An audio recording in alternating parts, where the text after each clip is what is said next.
You sit by the campfire. The night feels gentle. The stars above glow like secret lanterns guiding your dreams. The fire cracks softly, carrying whispers into the night. And as your eyes grow heavy, you wonder, what if the sky is calling you? What if tonight the stars open their secret world to you? You open your eyes to darkness, not the ordinary darkness of night, but the deep and endless black that feels older than the stars themselves. A silence presses against you, thick and endless, as if the world is holding its breath. You don't remember lying down. You don't remember closing your eyes. Yet here you are, caught in the space between waking and dreaming. Somewhere far above, a light flickers. At first, you think it is a star, a distant pinprick glowing in the infinite sky. But it pulses, slow and deliberate, as though it is breathing. You feel its rhythm in your chest, like a heartbeat, not your own. You blink, but the light does not fade. It grows, stretching into threads across the heavens, weaving patterns you cannot name. The air tastes different here. Not sharp like winter, not heavy like summer heat, but metallic, like the scent of rain before it falls. Each breath clings to your tongue, leaving behind a taste of something that does not belong to the earth. You lie still, afraid to move, afraid that even the smallest motion might break whatever fragile veil holds this moment together. And then the dream begins. It is not your dream. You know this instantly. The images that swim through your mind belong to someone else, some other time, some other place. But you see them as if they are yours. A field of tall grass sways under a violet sky. Shadows stretch long and thin, bending in ways shadows should not bend. A voice hums, low and broken, like static struggling through an old radio. Do you remember? The voice whispers, not in sound, but inside your thoughts. It shivers down your spine, filling you with a strange longing you cannot name. You do not answer, but the dream does not care. It continues to pour itself into you, memory after memory, until you are drowning in lives you never lived. You see a child running barefoot through the cornfields at Dosen, K, chasing fireflies that do not glow the way fireflies should. They shimmer blue, leaving trails like comets. You feel the laughter of the child, though it is not yours. You feel the warmth of the evening air, though you are not really there. And just as the dream steadies, the sky cracks open. A line of light splits the heavens in two. At first, it looks like lightning, but it does not vanish. It lingers, sharp and alive, tearing apart the night. The child looks up, and so do you.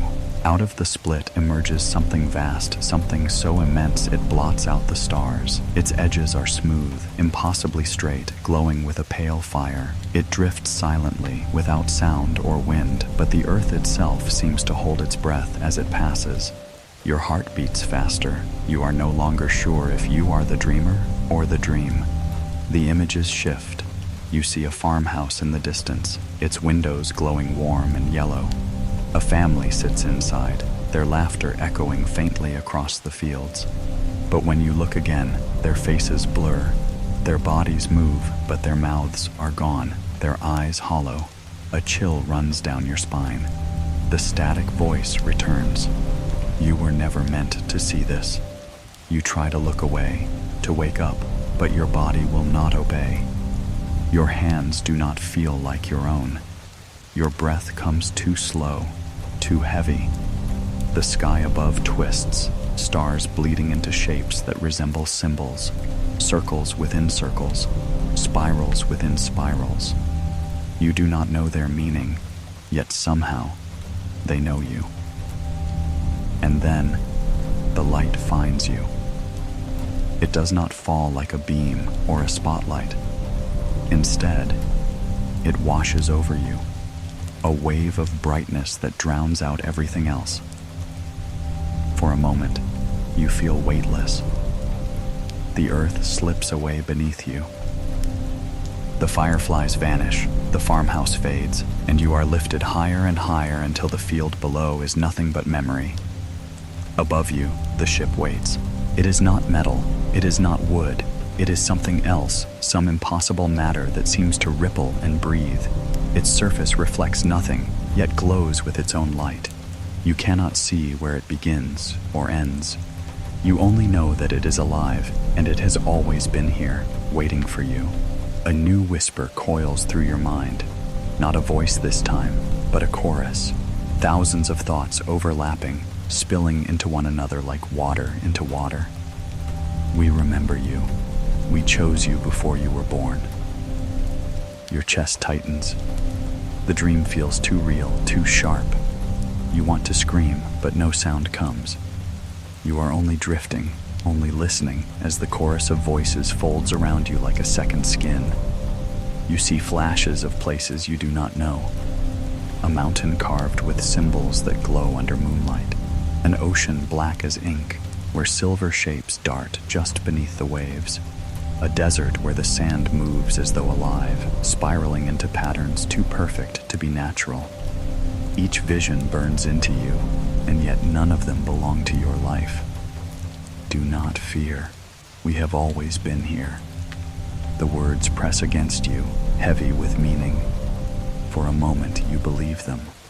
For a moment you feel comfort, like a child held in unseen arms. But then, a sudden coldness grips you.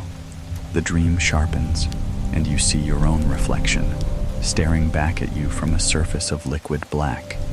It is your face, but your eyes are not your eyes. They are deeper, wider, reflecting galaxies that should not exist. The reflection leans closer, whispering in your own voice, "You were never born to dream this." The words echo. They echo again, until everything shatters. The field is gone. The farmhouse is gone. Even the sky is gone. You are falling through endless dark, spinning, weightless.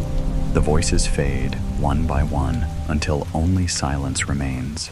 And in that silence, you hear something new. A hum, low, steady, endless.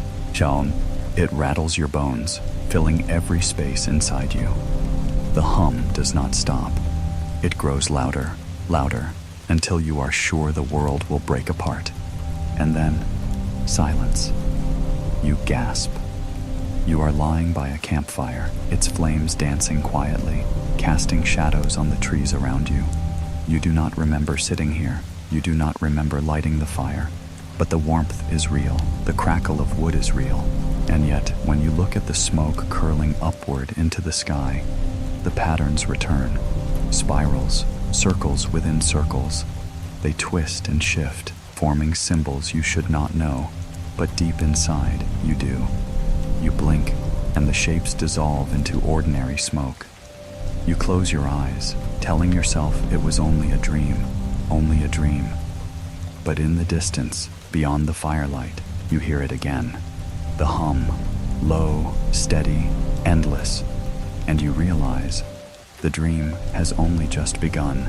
The night is quiet again, but it does not feel empty. Silence itself seems heavy, like a blanket drawn over the world. You sit by the campfire, embers glowing like dying stars, listening to the faint crackle of wood breaking apart. Yet beneath that sound, beneath the natural rhythm of fire and wind, something else stirs, a sound that should not be there. It begins as the faintest murmur, a hiss that you mistake at first for the breeze slipping through the trees. But the longer you listen, the clearer it becomes. It is not wind, it is not fire, it is something older, something stranger, like a voice trapped inside the static of a forgotten radio. You tilt your head, you almost convince yourself it is only imagination, but then it sharpens, threading itself through the spaces between the flames and the night. Do you remember? The words are broken, distorted, like they traveled across oceans of darkness to reach you. They flicker and fade, yet you feel them settle deep inside your mind. Your breath catches, the hairs on your arms rise. You glance around the clearing, half expecting to see someone standing just beyond the reach of the firelight. No one is there, only the trees, silent and ancient, their branches swaying as though they too are listening. The fire snaps, scattering sparks into the air. For a moment, those sparks do not fall like normal embers. They rise, twisting upward, spiraling as though caught in an invisible current. The smoke drifts with them, curling into shapes that almost look like symbols, half familiar, half forgotten. You close your eyes, trying to steady yourself, but the sound follows you. The static grows louder, seeping not through your ears, but directly into your thoughts. We are not far. We have never been far. The voice splinters, becoming many. It is not one voice you hear, but several overlapping, each whispering in tones you cannot place. Some low and thunderous, others sharp and thin, like glass cracking. They speak together, and yet they are not in harmony. Their words weave into each other, like tangled threads forming one pattern. The fire dims, the air grows colder. You open your eyes, and the campfire looks different now. Its flames burn low, pale blue at the edges instead of gold. The smoke thickens, rising higher and higher until it begins to fill the clearing. You cough, but the smoke does not choke you. It tastes metallic, sharp, like the air of your dream. You breathe it in, and the static grows stronger. Memories you cannot explain surface in fragments. A glowing dial on an old radio, its needle quivering though no hand touches it. A child huddled in bed, listening to whispers leaking from speakers long after midnight. A television screen filled with snow, and behind the chaos of shifting pixels, something, someone, moving. You shiver. Were these your memories, or someone else's? The static answers. We have spoken before. You have always heard us. The words send a chill down your spine. You glance at the trees again, and for the briefest moment, you see movement between them. Tall shadows slide between the trunks, thin and graceful, too smooth for human motion. They do not step forward, they only linger, watching. The fire sputters again. Your hand trembles as you reach toward the ground, fingers brushing against a small object half buried in dirt. You do not remember placing it there. You do not remember ever owning it. Yet somehow, it feels like it has always been yours. It is a radio. Old, battered, its antenna bent, its dial smeared with rust. You lift it slowly, brushing ash and soil from its surface. The moment your fingers wrap around it, the static grows louder, pouring directly into your ears now. The dial glows faintly, though no batteries lie inside. Its needle quivers, moving back and forth as though searching, always searching. You hold it closer, and the voices sharpen, no longer a tangled chorus, but a single thread of sound, drawn taut and piercing. Listen. The word stretches, bending into your skull like a command. The fire fades further, until only smoke and shadows remain. You hear faint tones beneath the static now, low hums, high chimes, mechanical in nature, as though some vast machine is breathing beneath the earth. The tones weave into the whispers, becoming a kind of language you cannot translate but instinctively understand. You feel dizzy. The clearing spins. The smoke thickens, swirling around you, pulling you deeper into the sound. And then, images flood your vision. Not dreams this time, not memories.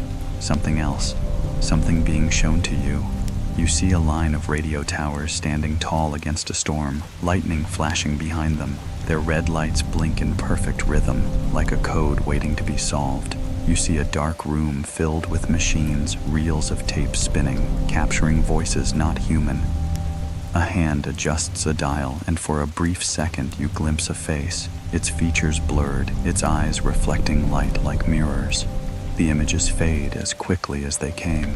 You are left shaking, clutching the radio as though it anchors you to reality. You will not remember the first time, the voice says, but you will remember us. Your chest tightens. You do not understand the meaning, yet deep down, you know it is true. The static crackles again, louder, sharper. The fire dies to ash. The shadows between the trees inch closer, and then, as suddenly as it began, the sound cuts off. Silence. The radio in your hands is cold, lifeless, its dial dark. The smoke clears. The fire rekindles, warm and golden once more. The clearing looks as it did before, quiet, ordinary, safe. And yet, You know it is not the same. You are not the same. You place the radio gently on the ground, but the feeling lingers. A weight in your chest, a hum in your bones, a knowing you cannot shake. The stars above burn brighter, sharper, as though listening, as though waiting. And then, faintly, softer than before, the static returns. Only this time, it does not come from the radio. It comes from the trees, from the sky, from inside your head. Next, you will see us. The words echo, fading into the night. You shiver, staring into the fire, knowing that tonight's silence is only a pause. The true voices are still waiting, hidden in the static of the world. The dream follows you into daylight. You wake late, the sun already high in the sky, its light pouring through the window in sharp golden beams. The world outside feels ordinary, the hum of insects, the warm smell of dust, the hush of summer air. And yet, you know something has changed. For the first time, the voices are quiet. The static that haunted your thoughts the night before has dissolved into silence. But the silence feels wrong, too clean, too polished, as if someone swept away the noise and left behind only the illusion of peace. You rise slowly, your body heavy, your mind hazy. When you step outside, the brightness of the noon sky stings your eyes. You squint, shielding your face from the glare. The fire pit still smolders faintly, gray ash whispering into the breeze. The trees sway gently, their shadows falling across the grass. And then you notice it, a shadow where no shadow should be. At first, you dismiss it. The sun is strong, and everything casts long, sharp silhouettes on the ground, branches, rocks, even your own body. But this shadow is different. It stands tall, unnaturally straight, at the edge of the clearing. Nothing is there to cast it. No tree, no figure, no stone, just a dark outline stretched across the earth. Unmoving. Perfect. Your breath hitches. You rub your eyes, blinking against the glare. But when you look again, it remains. The shadow does not flicker. It does not soften. It only waits. You take a step forward, your shoes pressing into the grass. The air grows heavier as you approach, as though invisible hands are pushing against you. The hum returns, not in your ears this time, but deep in your bones, vibrating through your ribs. You see us even when the sun burns bright. The words slither through your thoughts, gentle yet impossible to ignore.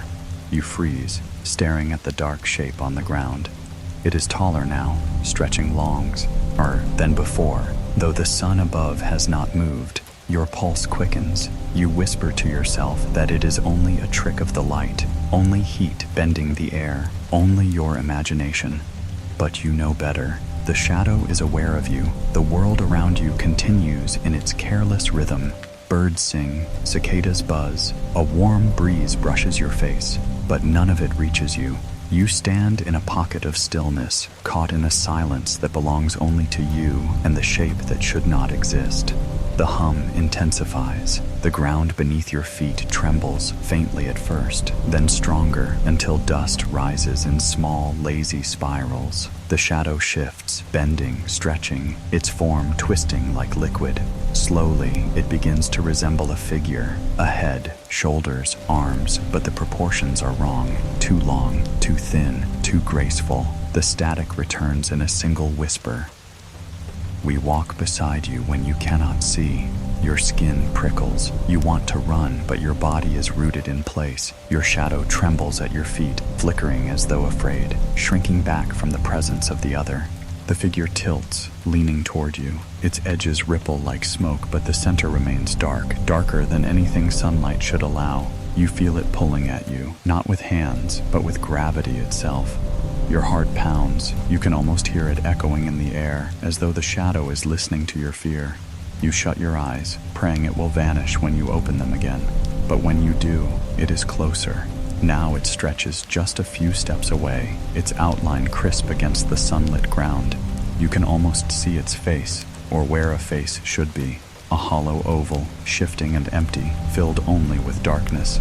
A sudden rush of wind tears through the clearing. The trees bend, their branches creaking. Dust whirls into the air. And still, the figure does not move. It only watches. Do not look away. The The words ripple through your skull like water poured over stone. You shudder, your knees weak. The urge to flee fights against the urge to obey, and you are left trembling between the two. Then, just as suddenly as it appeared, the figure dissolves. The shadow collapses into nothing, melting into the ordinary sunlight as though it had never existed. The clearing returns to normal. The air lightens, the hum fades, birds sing again. But you know what you saw. The image lingers in your mind, sharper than any dream. You see the hollow face, the dark form, the impossible silence that wrapped around it. You hear the words echoing still, deep in your bones. We walk beside you when you cannot see. Your hands shake. You crouch, running your fingers through the grass where the shadow once stood. The blades are cold, as though touched by frost. When you pull your hand back, faint patterns mark your skin. Thin, white lines curling into spirals. They fade within seconds, but their memory does not. The sun hangs bright above, indifferent. Its warmth presses against you, Orty, nary and familiar, but you no longer trust it. You no longer trust the light. If shadows can walk where no objects stand, if figures can appear in broad daylight, then what safety does the sun hold? You rise slowly, your legs unsteady. The clearing feels wrong now, exposed, vulnerable. The voices return, softer this time, as though whispering from miles away. Noon holds no safety, light holds no truth. We are here always. Your chest tightens. You turn back toward the fire pit, desperate for its warmth, its comfort. The embers glow faintly, steady and real. You sit by them, pulling your arms around yourself, but the unease lingers. Every shadow around you seems longer now. Every patch of darkness seems deeper. The line between dream and waking has thinned until it is almost gone. The sun shifts in the sky, the air grows heavy again, and just as your eyelids begin to close, just as you allow yourself to believe the moment has passed, you see it, burned into the grass at the edge of the clearing, the outline of a figure, a shadow that remains even when the sun moves. The dream returns before you even close your eyes. You are standing in a place you do not recognize, a barren stretch of earth, cracked and dry beneath your feet. Wind sweeps across the horizon, carrying with it the scent of ash and stone. The sky is heavy, swollen with clouds that glow faintly from within, as though lightning waits just behind the curtain. And there, at your feet, the first number appears. It is written in the dust, clear and sharp, though no hand touched the ground. You kneel slowly, tracing the outline with your eyes. A single digit, carved with precision, 7. The earth around it is untouched, undisturbed, as though the number simply rose from the soil itself. The wind grows louder, sweeping grit across your face. When you blink the sting from your eyes, more numbers stretch before you. 7, 4, 2, 1, 9.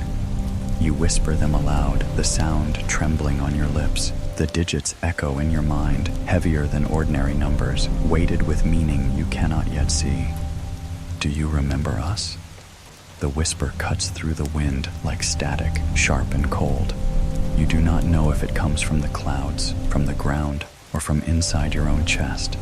Your heart beats faster. The air presses tighter. You try to stand, but your legs feel heavy. The numbers shimmer, rearranging themselves before your eyes. They twist like serpents, forming patterns, then breaking apart again. 9, 2, 1, 7, or 4. The earth itself seems to breathe beneath you.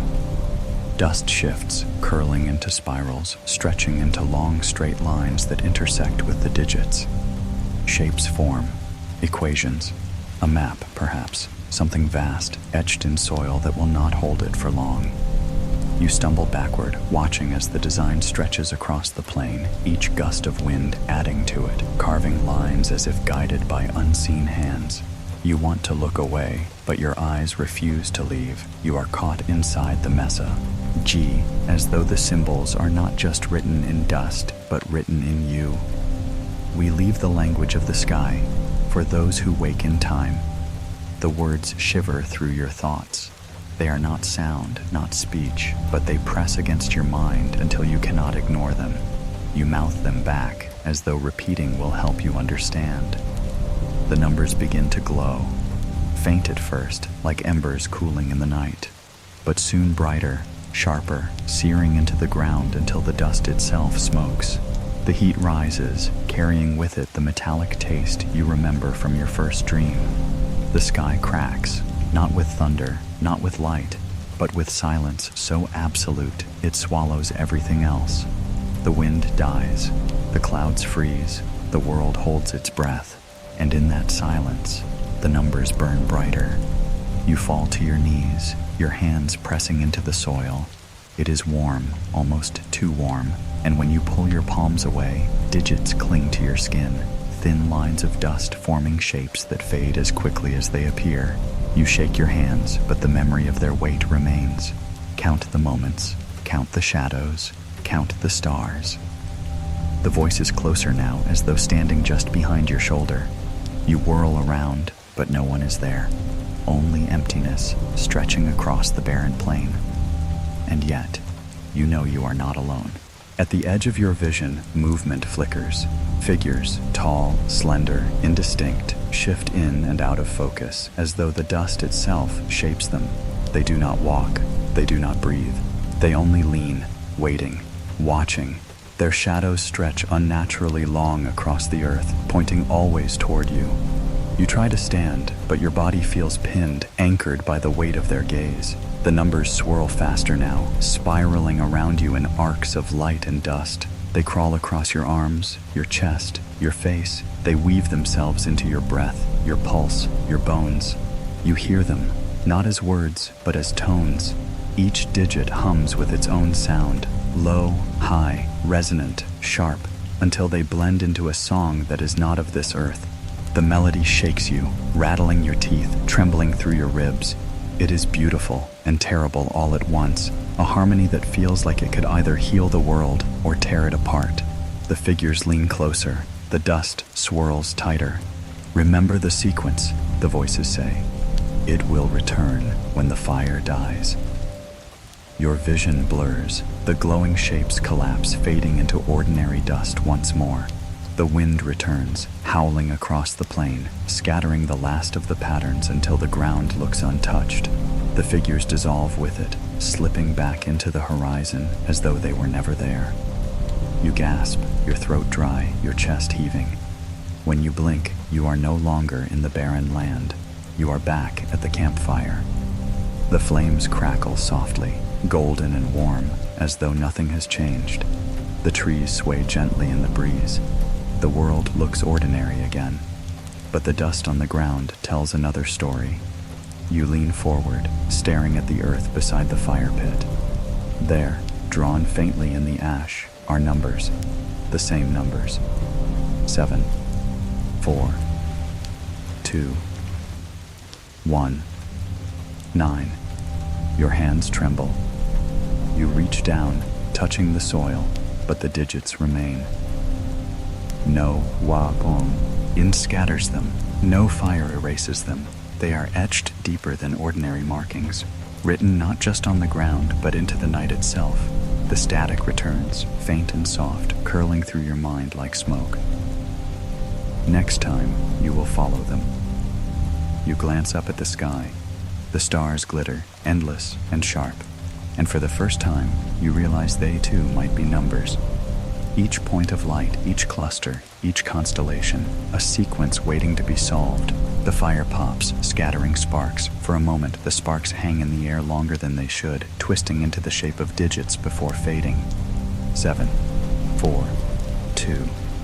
You close your eyes, whispering the sequence under your breath, afraid to forget. You know it is not meant for you to understand yet, but you cannot let it go. Not now. Not ever. The night holds its breath. The dust waits. You wake to the sound of ticking. Not loud, not urgent, but steady. Soft, patient ticks echo through the silence of the night, like drops of water falling one by one into a bottomless well. You lie still, listening. At first, you think it must be a clock in the cabin, but there is no cabin here.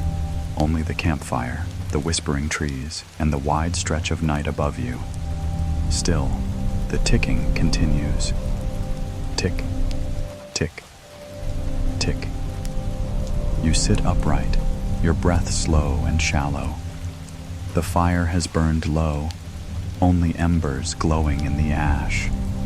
The air feels colder now, sharp enough to bite against your skin. You rub your arms, scanning the clearing, searching for the source. And then you see it. On the log beside you sits a clock.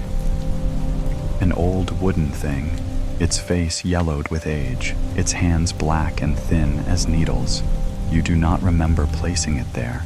You do not remember carrying it, but somehow it has always been waiting for you.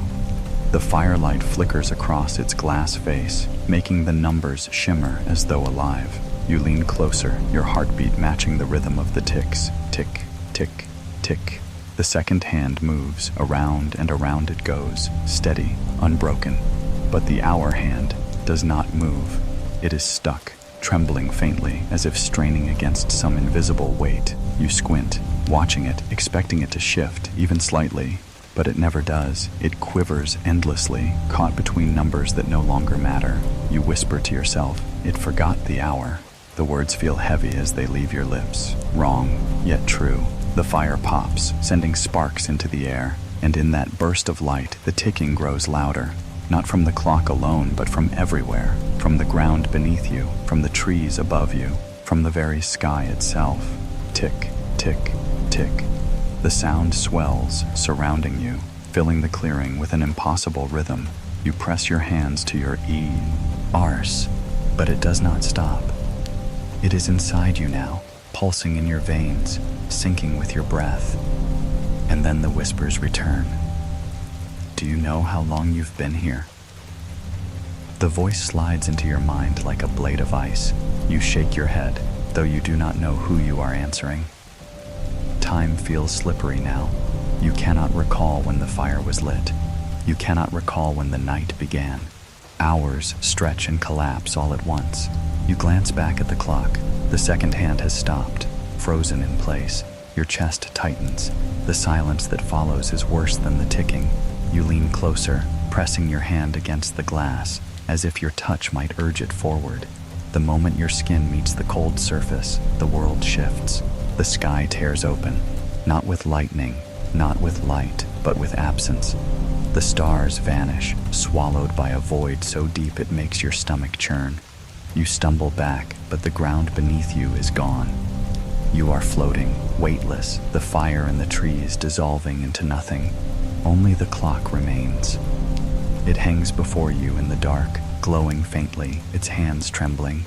You stare at it, wide-eyed, as whispers ripple through the void. Hours are lies, minutes are cages. You were never meant to measure eternity. The words echo again and again, layering over themselves until they become a chant.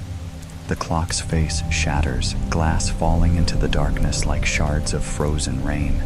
The hands bend, twisting into shapes that no longer resemble time, but symbols you almost recognize. Spirals, arcs, the same patterns you saw in the dust. Your body trembles. You try to reach for them, but the shards scatter, spinning around you like stars. Each fragment reflects something impossible. Not your face, but faces of others, people you have never met. People who look back at you with hollow eyes. You have lived this hour before. The whisper cuts through the chaos, calm and certain. You shake your head, denying it, but the truth presses against you like a tide. You remember flashes, brief and sharp. This same fire, this same clearing, this same clock, again and again, repeating without end. Your breath quickens, the void shudders, the shards of glass drift closer until one presses against your palm. It burns cold, searing your skin with its touch. When you pull your hand away, numbers mark your flesh, faint, glowing, fading as soon as you blink. The clock reforms, whole again, waiting. Its hands quiver once more, but this time they move. Slowly, they turn, not forward, but backward, ticking in reverse. Tick, tick. Tick, tick. The rhythm grows sharper, faster. Your surroundings blur, unraveling into streaks of light and shadow. You feel yourself being pulled, dragged backward through something vast and endless. Memories rush past. Your childhood home, the whispering cornfield, the shadow at noon, all collapsing into fragments that dissolve before you can hold them. You want to scream, but no sound comes. The clock stops again. Silence. You are back at the campfire. The flames dance gently, as though nothing has changed. The trees stand still, their leaves rustling softly in the night breeze. Everything looks ordinary, but the clock is still there, perched on the log, its hands frozen once more.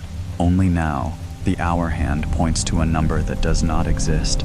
You stare at it, your breath caught in your throat. The clock face has changed.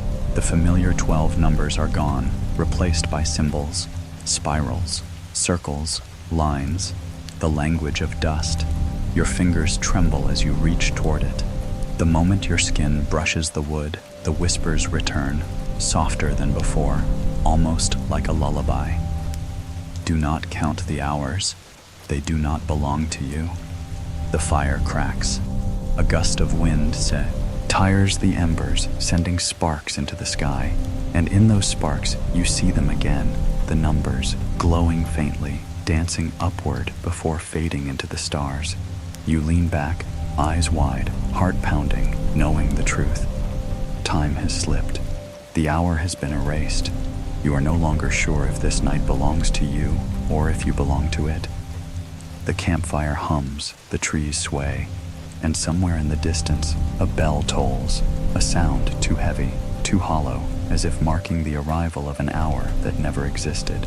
You remember the sound before you remember the place. A low hum, deep and steady, rising through the soles of your feet like a pulse from the earth itself. It follows you into your dreams and into your waking, a vibration that rattles not your ears, but your bones. You cannot place when you first noticed it. Perhaps it has always been there, a quiet rhythm beneath the noise of life. But tonight, it calls you stronger. The fire is dying. Its glow weakens into embers, and the night around you thickens. You stand, your legs stiff, your breath shallow, and you follow the hum.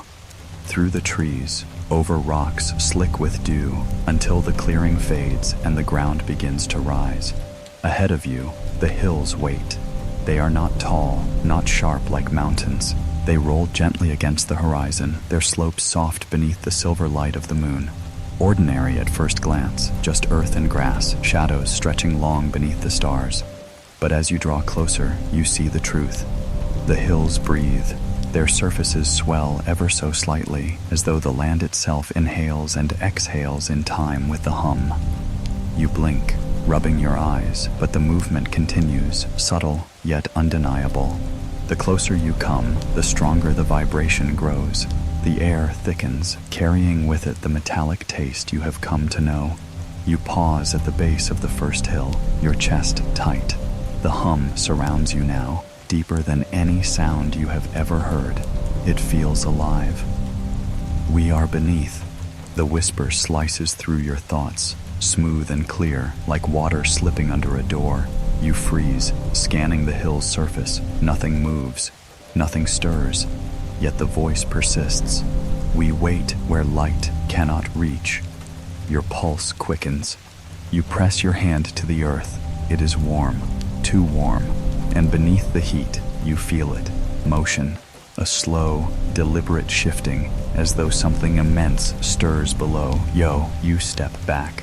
But the ground trembles. A crack opens at the base of the hill, thin at first, then widening with a groan that does not belong to soil. Dust spills into the air, glowing faintly under the moonlight. The opening yawns before you, a dark mouth in the earth. Cold air rushes from within, carrying scents that sting your throat. Ozone, rust, and something sweet, almost floral, but rotten beneath the surface. You hesitate, your body torn between fear and curiosity. The fire in the clearing feels miles away now. The safe rhythm of ordinary life has slipped, leaving only the hum, only the opening, only the weight of unseen eyes. And so you step forward. The crack widens around you, swallowing your form into shadow. The hum grows louder, wrapping around your body until it is no longer sound but touch, a steady thrum pressing against your skin, into your skull, through the marrow of your bones. The tunnel slopes downward, walls curving like the inside of a throat. You brush your fingers against them, expecting stone, but what you feel is smooth, almost polished. The surface is cold and damp, slick with a faint sheen that glows softly in the dark. Pale light seeps from the walls themselves, pulsing faintly in rhythm with the hum. It feels less like you are walking through earth and more like you are walking through something alive.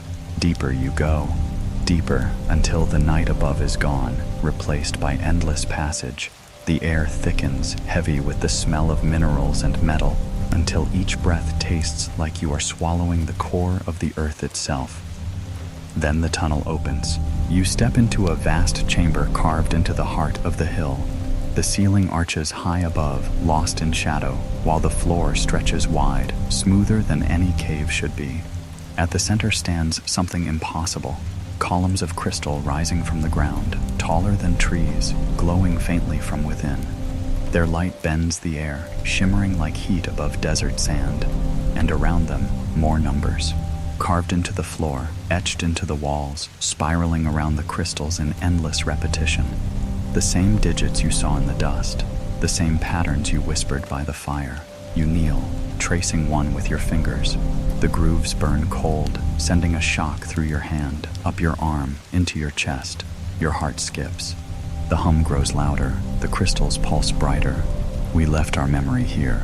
The words echo inside your head, clear and heavy. You glance up, your breath catching. The shadows between the crystals move. Figures, tall, thin, too still to be human. They linger at the edges of the light, their forms bending as though made of smoke and glass. You cannot see their faces, only the suggestion of eyes that gleam faintly when the crystals pulse. They do not step forward. They do not speak. They only lean, watching, waiting. Your legs tremble, but something compels you closer. The hum has synced with your pulse now, beating in time with your body, guiding you forward. You step into the circle of crystals. The air thickens, time slips. You feel weightless, drifting, though your feet remain on the ground. Visions flood your mind. You see the hills from above, not as land, but as vessels, shells. Beneath their soft slopes lie machines older than any civilization you know. Vast metallic skeletons coiled beneath the earth, humming with endless power. You see their purpose, though only in fragments. Launch, return, return, return. The crystals flare. The hum harpens. We were here before you. We remain after you. The words sink deep, threading through your veins. Your chest heaves. Your vision blurs. The figures lean closer, their shapes elongating, stretching into the light. You glimpse their faces at last, pale, smooth, eyes black as endless wells. No mouths, no movement, only silence. The hum peaks, the crystals blaze, and then everything collapses. The chamber dissolves around you, the walls melting into shadow. The figures vanish. The numbers fade. The light dies. You are falling, weightless once more, spinning through endless dark. When you open your eyes, you are back at the campfire. The flames crackle gently, golden and familiar. The trees sway. The night sky glitters with stars. Everything looks the same. But your hands are coated in dust, your clothes damp with soil. And beneath your feet, faint but undeniable, the hum remains. It has followed you back. You close your eyes, but the sound continues, rattling your bones, whispering in your chest. The hills are hollow. The world is hollow. You are hollow. The words echo softly, like a lullaby twisted wrong. And as the fire flickers, as the night deepens, you wonder if the hills are alive, if they breathe and hum with memory, what else lies waiting beneath your world? You wake with the taste of dust in your mouth, not the kind that drifts lazily from a dry road, but heavier, metallic, as though you have swallowed the breath of the earth itself. The fire at your side has dwindled to gray, its warmth fading into the cool hush of dawn. The sky above is pale and bruised, streaked with fading stars that cling stubbornly to the horizon. For a moment, you wonder if the night was only a dream. The hollow hills, the hum, the symbols, all of it could vanish under the weight of daylight, brushed away like cobwebs. But then you breathe in again, and the metallic taste lingers. The memory lingers. The hum lingers faintly in your bones. You rise slowly, your body heavy, your eyes raw. The clearing feels different now. The trees seem taller, their shadows sharper, even in the weak light of dawn. You feel watched, not by something above, but by something beside you, something standing just out of reach. You shake your head, trying to clear the unease. You tell yourself to focus on the ordinary, the air, the smell of smoke, the warmth of your hands, but ordinary slips away from you more easily with each passing night. And then you see him. At first you think it is only a trick of the light, a figure leaning against the tree at the far edge of the clearing, half hidden in the pale glow of morning. You squint, your heart stuttering, your breath catching in your throat, because the figure looks like you, not similar, not familiar, but you. He stands as you stand, his shoulders slouched the same way, his head tilted the same way, his hair falls in the same pattern across his forehead. Even from a distance you see it clearly, the same jawline, the same frame, the same quiet stillness. And then he raises his head. You meet his eyes. They are your eyes. The world falls silent. The birds that had begun to sing are gone. The trees no longer rustle. Even the embers at your side seem to pause, their glow suspended mid-flicker. Only those eyes remain, pinning you where you stand, sharp and endless as mirrors. Your chest tightens. Your body tells you to run, but your legs betray you. You cannot move. You cannot look away. The figure pushes off the tree and steps forward. His movements are too smooth, too deliberate, not human in their rhythm. He does not sway or stumble, does not carry the weight of flesh and bone. He glides like a shadow pretending to be a man. You stumble back, your breath shallow. The figure mirrors you, every motion, every step. He tilts his head the way you do. He clenches his fists the way you do. You realize with a creeping horror that he is not following you. He is anticipating you. He knows what you will do before you do it. You were never alone. The whisper blooms inside your head, sharp and cold. You do not know if it comes from him or from somewhere deeper, but it coils through your chest, wrapping around your lungs until you struggle to breathe. The figure steps closer. His face comes into clearer view now, and though it is yours, it is not. His skin is too pale, too smooth, as though it were molded rather than grown. His mouth does not move, though the whispers continue. His eyes hold no reflection. They are black, bottomless, swallowing even the light of dawn. We remember you. We wear you. Your body trembles. You try to speak, but your throat closes around the words. The figure tilts his head again, studying you like a specimen in a glass case. And for the first time, you see something new, something that does not belong to you. A scar, thin and deliberate, running across his neck like a line carved with purpose. It is not your scar. The sight rattles you. This thing wears your shape, but it is not you. It never was. You stumble back toward the dying fire, desperate for its warmth, its reality. The embers crackle weakly, scattering sparks into the air. The figure does not flinch. He steps closer still until he stands just at the edge of the firelight. For a moment, the two of you breathe together. One rhythm, one life. And then, he smiles. It is not your smile. It is too wide, too sharp, too knowing. You will forget this hour, but I will not. The fire flares suddenly, as though resisting him. The light stretches across his face, and for the briefest second, the illusion falters. His skin ripples like water. His outline blurs, bending into shapes that should not belong to flesh. His face flickers, and beneath it, you glimpse something vast and hollow, something that does not wear features at all. You gasp, stumbling back. The fire sputters, dimming again. The illusion returns. He looks like you once more, calm and perfect, untouched by fear. But you know the truth now. The hum rises in your bones, louder than ever. The trees sway, though no wind stirs them. The stars, though fading, seem to burn brighter, sharper. The world bends around you. The figure tilts his head one last time, eyes gleaming with silent promises. Then he turns. He walks back into the trees, his body dissolving into shadow, leaving only silence in his wake. You collapse to your knees, your body trembling. The fire crackles faintly, as though nothing had happened. The clearing feels empty again, ordinary again. But the memory of those eyes, those impossible black eyes, clings to you like frost. You press your palms to the earth, whispering to yourself that it was only a dream, only exhaustion, only your mind playing tricks. But when you lift your hands, you see faint marks etched into your skin, thin lines curling into spirals, just like the ones you saw in the dust, just like the ones carved into the crystal chamber beneath the hills. You close your fists, trying to hide them from yourself. But the marks are already burned into you. The fire hums, the trees lean, and the static returns, soft as breath, curling through your thoughts. Next time, you will not run. You shiver, pulling the blanket tighter around your shoulders, staring into the smoke. For a moment, you swear you see a shape forming there, your face smiling back at you from the other side. You remember looking up, and something was missing. It should have been there, bright and round, sailing across the night sky.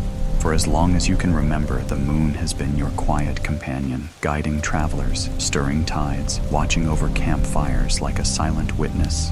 But tonight, when you raise your eyes above the trees, the place where the moon should be is only darkness. Not cloud, not shadow, not storm, a circle of nothingness. The stars burn bright and sharp all around, glittering like 1,000 tiny lanterns. But in the center of it all, there is only void, a perfect circle of black, as though someone cut the moon from the sky and left behind a wound. Your breath catches, you rub your eyes, but the sight does not change. The emptiness waits, heavy and deliberate, pulling at your chest, like gravity turned inside out. For the first time in your life, the sky feels wrong. The fire crackles faintly beside you, sparks rising toward the gap where moonlight should be. The embers fade before they reach it, swallowed by the dark. You shift uneasily, your hands curling into the blanket around your shoulders. The night feels colder now, sharper, the air carrying with it a silence too deep to be natural. And then the static returns. You have seen it before. The whisper drifts through your mind, soft as breath. You shake your head, but deep down, a part of you knows it is true. You remember faint fragments, childhood nights when the sky felt strange, when the moon's glow seemed dimmer, when your body tensed for reasons you could not explain. You thought it was nothing then, but now, as you stare at the hollow sky, you know it was not. The void expands. Slowly, almost imperceptibly, the circle of nothing grows wider, swallowing the stars at its edges. One by one, they wink out, erased from the sky. You rise to your feet, your chest tightening, your eyes locked up. Ward. The fire dims behind you, the trees lean away, their branches creaking. Even the earth beneath your feet trembles, as though resisting the pull of that empty circle above. Do not be afraid, the light was never yours. The words press into your skull like ice. You wrap your arms around yourself, staring harder, desperate to see something, anything within the void. For a moment, you think you do. A shimmer, a ripple, something vast moving just beneath the surface of the darkness, like a shape glimpsed under black water. Your pulse quickens. You whisper aloud, though your voice is barely a breath. What are you? The void answers, with silence. And then, a hum, low at first, almost hidden, but growing, spreading through the night until it rattles the trees, the fire, the marrow of your bones. It is the same hum you felt in the hollow hills, the same vibration that followed you from your dreams, only louder now, stronger, as though the sky itself is singing. You stumble backward, but the clearing does not hold you. The ground blurs, the fire vanishes, the trees dissolve into shadow. You are weightless, pulled upward toward the empty circle in the sky. The stars streak past you, bending, warping, until all that remains is the void. It surrounds you, swallowing your sight, your breath, your heartbeat. You drift inside it, suspended in endless black. And then you see them, eyes, dozens, hundreds, black and gleaming, opening one by one in the darkness. They do not blink, they do not move, they only watch. You feel their gaze pierce through you, pulling apart every memory, every thought, every breath. You are ours when the light is gone. The voices overlap now, a chorus of whispers rising from the void. You clutch your chest, trembling, but their words slide deeper, threading into your veins like cold fire. Images flood your mind. You see the moon as it was, bright, full, silver. You see its surface crack, splitting open like an egg, light spilling from within. You see vast shapes crawling out, stretching across the sky, their limbs longer than mountains. You see them vanish again, slipping into the hollow darkness, leaving behind only the illusion of a glowing sphere. You gasp. You do not want to believe it, but the memory feels real, too real. The moon has never been what you thought. It has always been a mask. The hum peaks, vibrating through your skull until you cannot think, cannot breathe.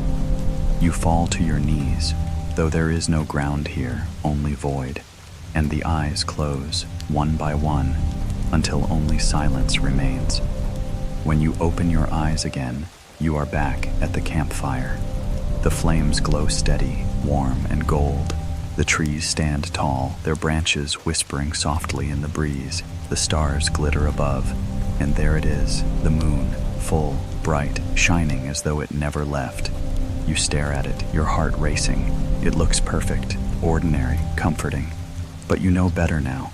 You saw what lies beneath. You saw the truth behind its light. The fire pops, scattering sparks. You lean closer, whispering the words under your breath, afraid to forget them. The light was never ours. The moon shines down, indifferent, silent, eternal. But your chest hums with the memory, and you know the mask will slip again. Maybe tomorrow, maybe years from now. But the night will come when you look up, and the moon will not be there. And when it does, the eyes will open. You remember the sound first, not laughter, not footsteps, just the faint, high-pitched ring of something delicate, like glass trembling in the wind. You sit by the fire, its orange glow painting the clearing, and you realize the sound does not belong to the night. It does not belong anywhere. The flames crackle softly, casting sparks into the air. The forest is still, too still. No crickets, no owls, no breath of wind. Only that faint, brittle ringing, like a warning you cannot yet understand. You glance at the trees, their shadows leaning long and thin across the grass. For a moment, you think the clearing is empty, but then you see them. At the very edge of the firelight, they stand. Children. At least, they look like children. Small figures, no taller than your chest, their bodies thin and frail, their skin pale as candle wax. They do not move, they do not sway. They simply stand in a perfect line, their faces hidden in shadow. Your breath hitches, you lean forward, squinting, and the firelight catches their eyes. Glass. That is the only word that comes to mind. Their eyes shine not with color, not with life, but with the reflective gleam of polished glass, empty and endless, mirrors that do not blink. The ringing sharpens. It seems to come from them, their bodies humming like strings pulled taut. You whisper to yourself, barely audible, children. But the word feels wrong. The figures tilt their heads in unison, the movement sharp, deliberate, too exact to be natural. The fire pops, scattering sparks, and in that burst of light, you see their faces, pale, smooth, unmarked by freckles, scars, or time. Their mouths too small, their features too symmetrical. They look like dolls carved from ivory, fragile and false, wearing the suggestion of humanity without the warmth of it.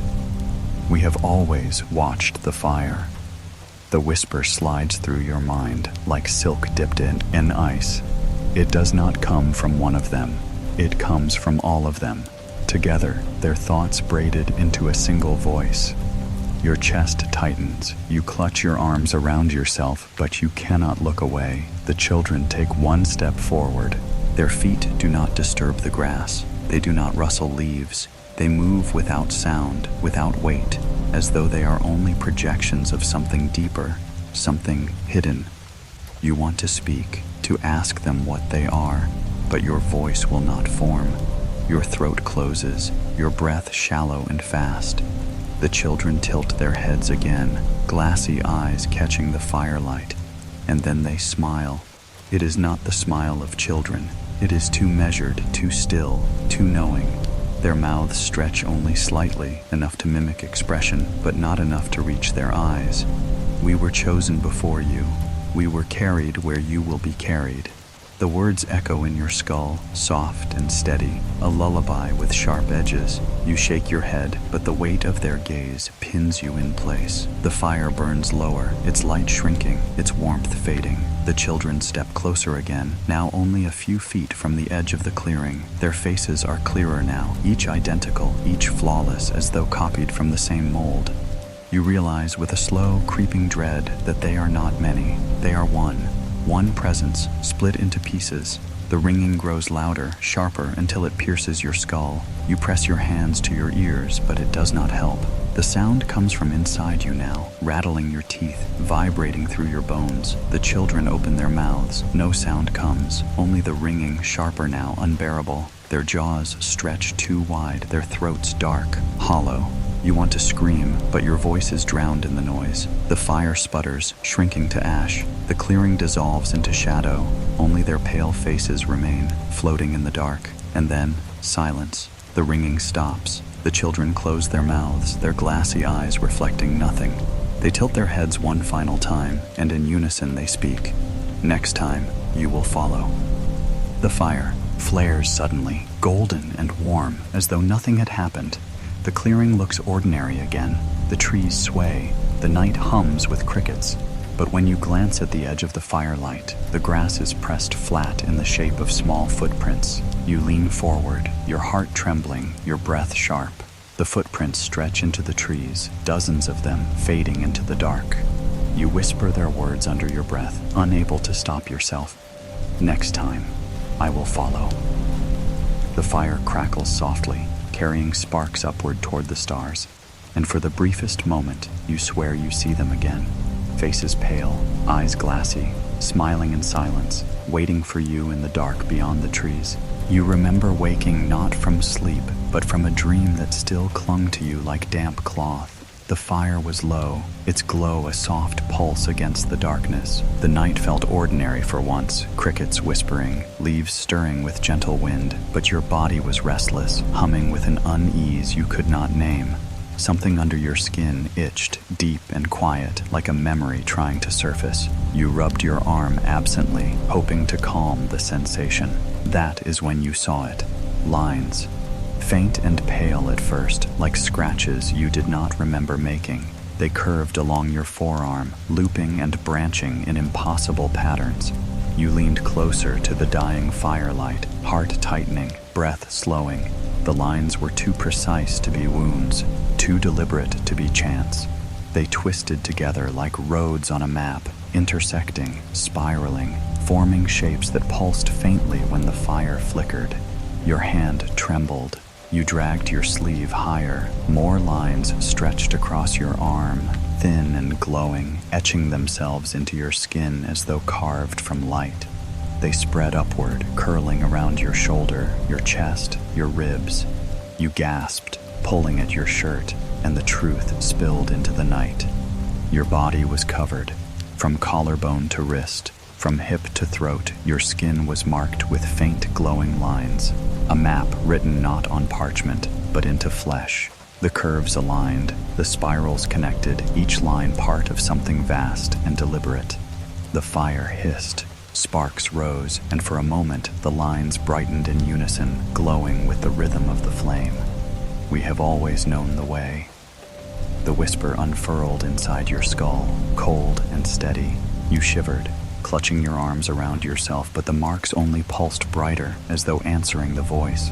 You staggered toward the clearing's edge, desperate for moonlight. but the marks did not fail. They glowed sharper under the sky, syncing with the stars above, and for the first time, you saw it.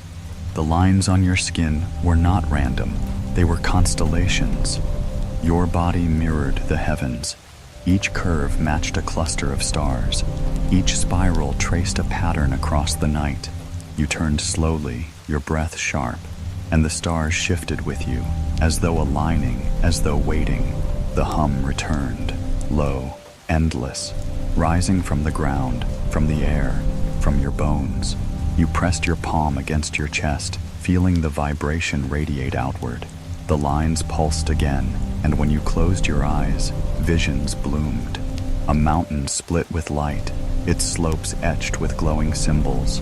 An ocean dark as ink, rippling with silver lines that curved like veins across its surface.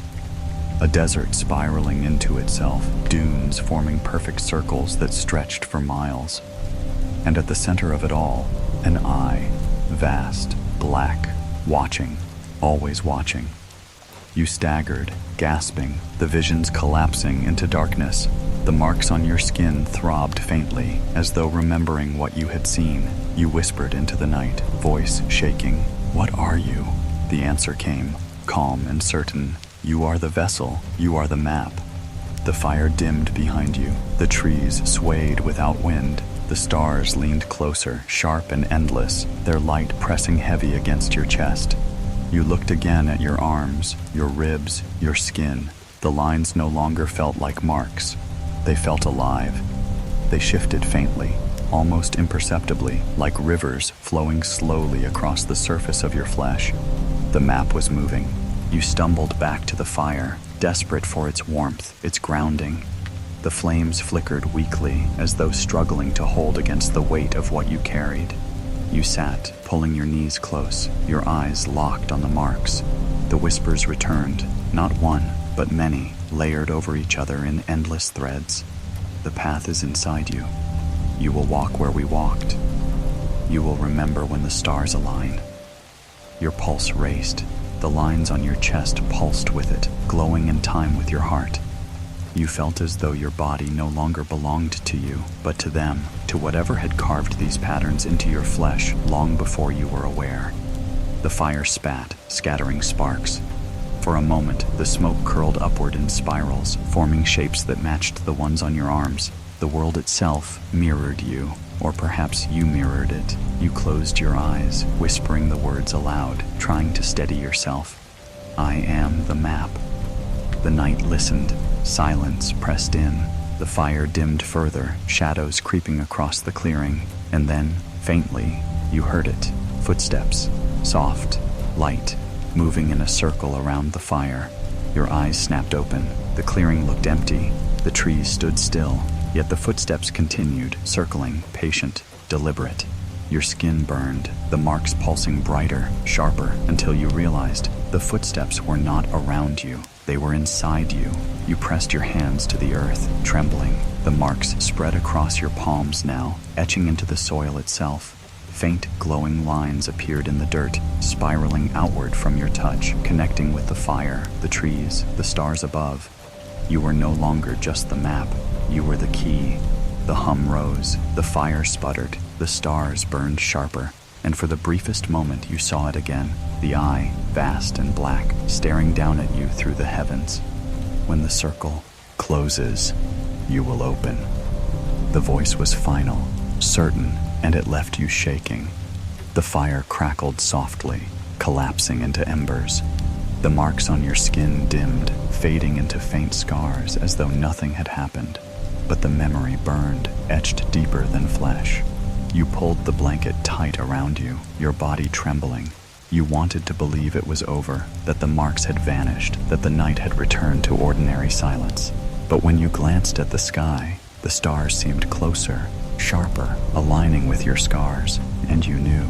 The map had only begun to draw itself. You dream of doors before you see them. Wooden frames standing in fields of dust. Doors without walls, doors that open onto darkness instead of rooms.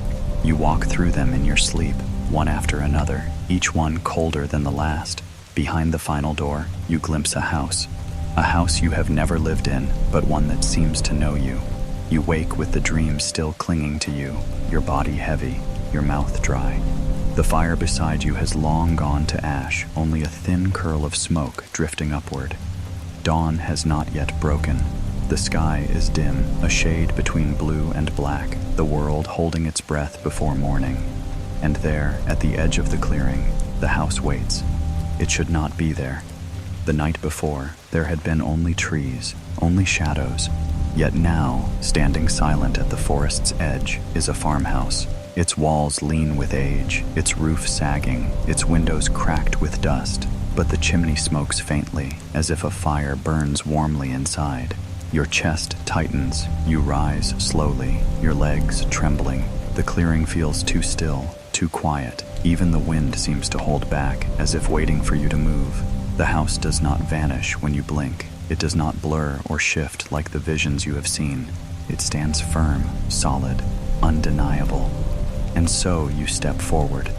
The grass crunches softly beneath your feet. The air grows colder the closer you draw, carrying the faint scent of wood smoke and something richer, roasted meat, fresh bread. The smell makes your stomach clench. How long has it been since you tasted food that wasn't memory? You pause at the porch. The wood groans faintly under your weight, but it holds. The door is painted red, its color faded, but bright enough to stand out against the gray walls. You raise your hand to knock, but the door creaks open before your knuckles touch it. Warmth spills out. The air inside is thick with the smell of cooking. You step across the threshold, your body shivering as the heat wraps around you. The room glows with soft yellow light, lanterns swaying gently on the walls. Furniture sits neatly arranged, a table, 4 chairs, a cabinet filled with dishes. A fire crackles in the hearth, its glow rich and golden. And on the table, dinner waits. Plates set for 4, bowls steaming with broth. Bread still warm, its crust crackling softly. A pot of tea releasing faint curls of steam. You whisper to yourself, "Someone is here." But the house is silent. No footsteps, no voices, no breath. The food waits, untouched. The chairs are tucked neatly under the table. The floorboards creak only beneath your own weight. You glance around, your chest tight, but every corner is empty. It is as though the house prepared for you. Sit. The whisper slides through your mind, gentle yet firm. You hesitate, your hand trembling, but the warmth of the fire presses against your back, urging you forward. Slowly you pull out a chair and sit. The wood groans beneath you, steady, familiar. For a moment, you almost believe you are safe. You almost believe this is ordinary. You reach for the bread. The crust flakes under your touch, warm and real. You bring it to your lips, tasting the softness within. It melts on your tongue, rich and sweet, too sweet. The flavor lingers longer than it should, filling your mouth with something that is not bread, not grain, but memory. You drop the piece, your hand shaking.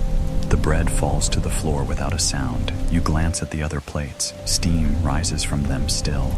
You imagine hands setting them, voices laughing around the table, a family leaning close in firelight. But when you blink, the image fades, leaving only silence. You stand quickly, the chair scraping back. The warmth of the fire now feels wrong, heavy, suffocating. You step into the next room, the hallway stretches long, its walls lined with photographs. You lean closer, your stomach twisting. Each frame holds faces, families smiling stiffly at the camera, mothers, fathers, children. But the faces blur the longer you look. Their mouths vanish, their eyes hollow, their skin pale as wax. You shiver, your breath shallow. One photograph stops you cold. It is you, or rather, it looks like you, sitting by the fire, staring into the lens. But the details are wrong. Your eyes are too dark, your mouth too still, your hands too thin. The longer you stare, the more certain you are. It is not you.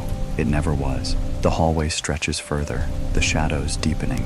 Doors line the walls, their frames crooked, their knobs rusting. You reach for one, your hand trembling, and push it open. Inside is a bedroom. The bed is neatly made, its sheets smooth and clean. A pair of shoes sits neatly beneath it, their leather polished. A clock ticks softly on the nightstand, but its hands spin too quickly, blurring into a circle of motion. You close the door quickly, your breath sharp. Another door. This one opens onto a child's room. Toys scatter across the floor, blocks stacked neatly into towers. A rocking chair creaks in the corner, moving slowly though no one sits in it. You step closer, your chest tight, and see the blocks form words. We wait. You stumble back, your hand clamping over your mouth. The chair rocks harder, its creak sharp, insistent. The air grows colder, your breath visible. You slam the door shut, heart pounding. The hallway darkens behind you. The firelight from the first room no longer reaches this far. You turn, desperate to find the way back, but the house stretches differently now. The walls lean, the doors multiply. The floor groans beneath you, long and low, as though something stirs beneath it. You came home. The voice hums through the walls, through the floor, through the air. You stumble forward, your pulse racing, and throw open another door. The kitchen again. The table waits. The plates wait. The bread sits where you dropped it, but now it is whole again, steaming as though untouched. The chairs are tucked neatly once more. The house has reset. You collapse into the nearest chair, trembling. The fire hums. The walls hum. The ticking of the clock in the next room grows louder, syncing with your pulse until you can no longer tell which is which. The whispers return, soft and layered. We remember you. We waited for you. We will wait again. The fire flares, scattering sparks that rise into the air, twisting into spirals before fading. You lean forward, clutching your arms, whispering to yourself that it is not real. It cannot be real. But the warmth on your skin, the taste of bread still on your tongue, the sound of ticking in the walls, these are real.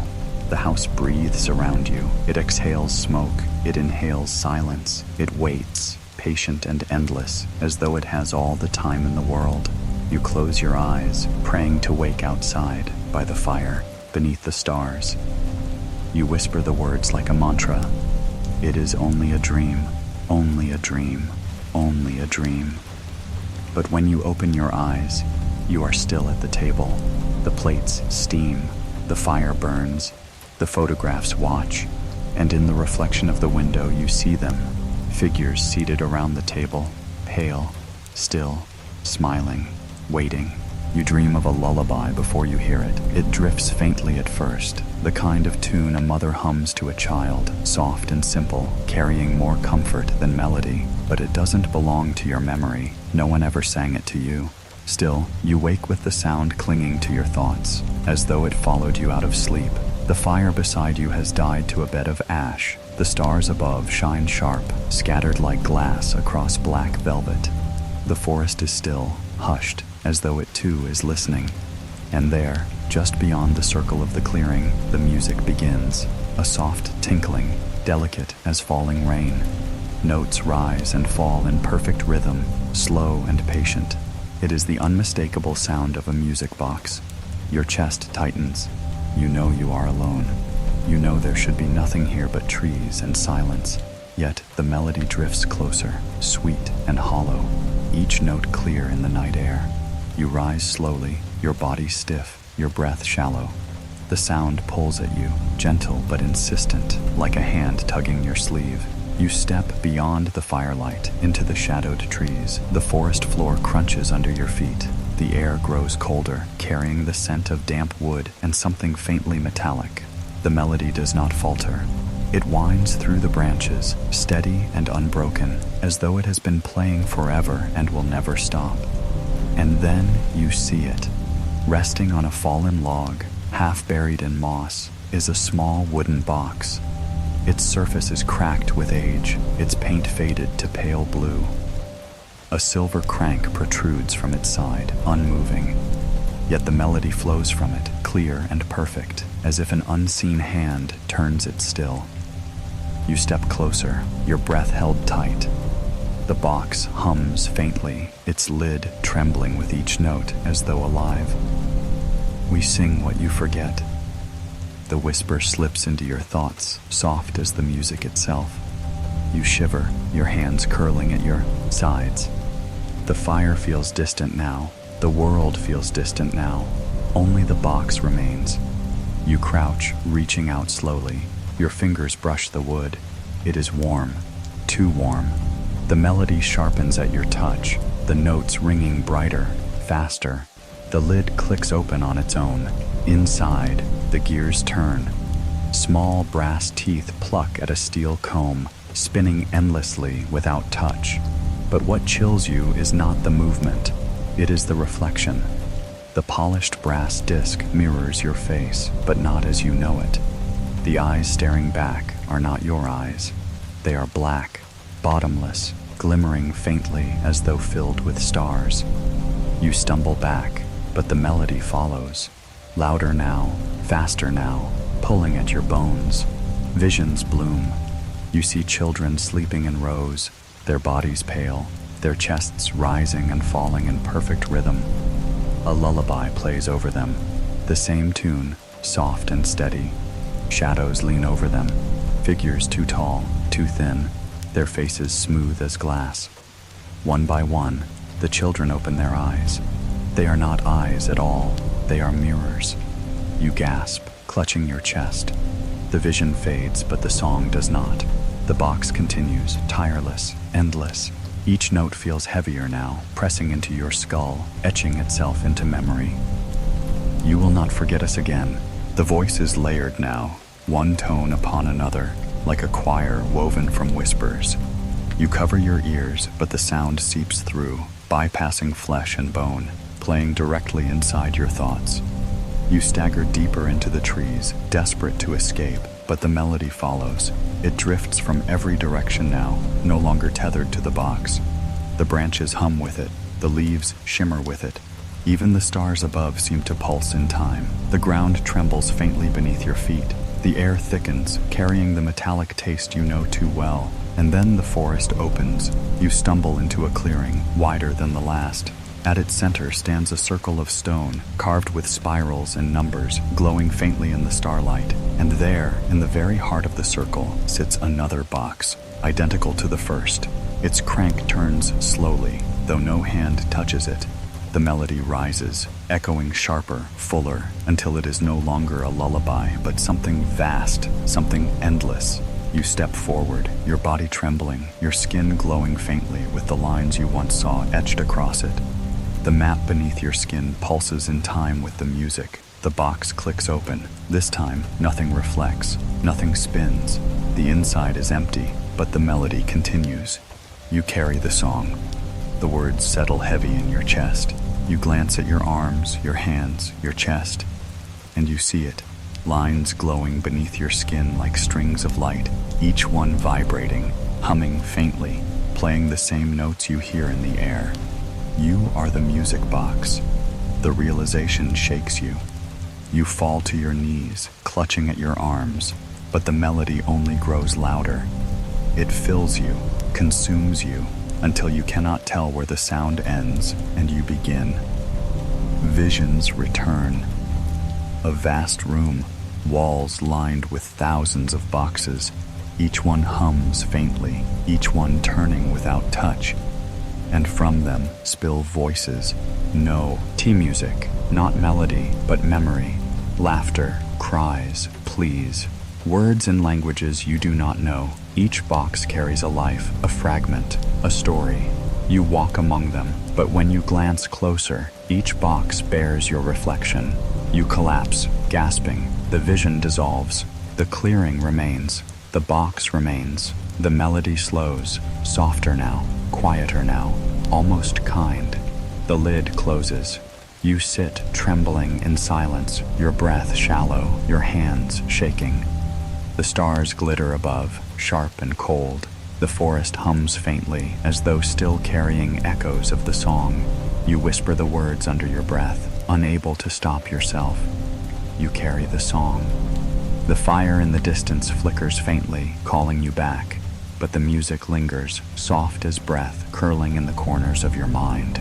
You know it has not ended. It never will, because the box is gone, and the melody is still playing inside you. You remember the photo before you ever hold it. A faint memory, like the smell of dust and old paper clings to your thoughts even as you wake. It's the memory of flipping through an album, the pages sticking together, the edges yellowed. It's the memory of faces you know, familiar smiles, frozen laughter, and behind them, always someone else. When your eyes open, the fire is little more than ash. The clearing is gray with the first breath of dawn, a thin line of light touching the tops of the trees. You shiver, not from the cold, but from the memory still pulling at you. The memory of photographs you've never seen, but somehow always known. The urge grips you sudden and strong. You dig through the pack beside you, the one you don't remember carrying but always seems to follow you. Your hands brush against something stiff, something old. An album. You hesitate, your stomach clenches, but your fingers will not stop. You pull it free, its cover cracked, its leather brittle. A layer of dust clings to it, though you don't remember it ever being there. You sit by the dying fire, the album heavy in your lap. You brush the dust from its cover, and the world seems to hold still. Even the birds, just beginning their morning chorus, fall silent. You open the first page. Photographs stare back. A picnic in the grass, a birthday cake glowing with candles, a trip to the coast, waves frozen in mid-crash. Each moment preserved, each memory sharpened by the stillness of the image.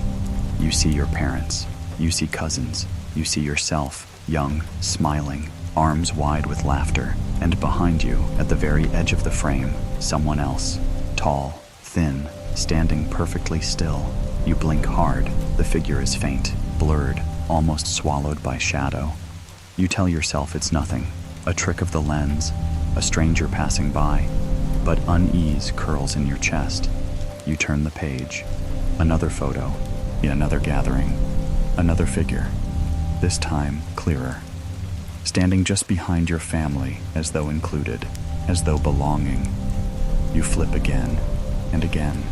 Every photo, every memory, the figure is there, always in the background, always watching. We have always been with you. The whisper trickles into your mind, low and steady. You clutch the album tighter, your knuckles pale. The fire sputters behind you, sparks scattering weakly. The morning feels too heavy, as though the world itself is waiting for you to turn the next page. You do, and the figure sharpens, no longer blurred, no longer a shadow. A face begins to form, pale, smooth, its eyes dark, its mouth a thin suggestion, not smiling, not frowning, expressionless, yet heavy with something you cannot name. You trace the photo with your finger. The paper feels cold, colder than it should. We do not change, we do not fade. The voice hums in your skull, layered, patient. You turn another page, desperate to disprove it. But the figure is there again, closer this time, not at the edge of the frame, but directly behind you. A hand rests faintly on your shoulder. You stare at the image, your chest tightening. You feel the pressure even now, as though the hand lingers still. You slam the album shut. Dust swirls into the air. The forest exhales. Your pulse hammers, your breath sharp. You set the album down, but it feels wrong to look away. You can almost feel the weight of those eyes still fixed on you, peering from between the pages. You glance up. The clearing is quiet.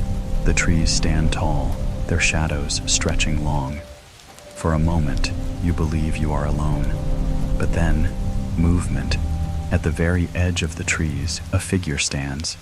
Tall, thin, perfectly still. Your breath catches. You know that shape. You saw it in every photograph. It does not move. It does not step forward. It only waits. The morning light paints it pale, almost translucent, as though it belongs more to the photograph than the world around you. The album hums faintly at your feet. You glance down. Its cover trembles, pages fluttering though no wind stirs them. The book wants you to open it again. You resist. You shake your head, clutching your arms around yourself. But the pages turn on their own, slowly, deliberately, until one lies open.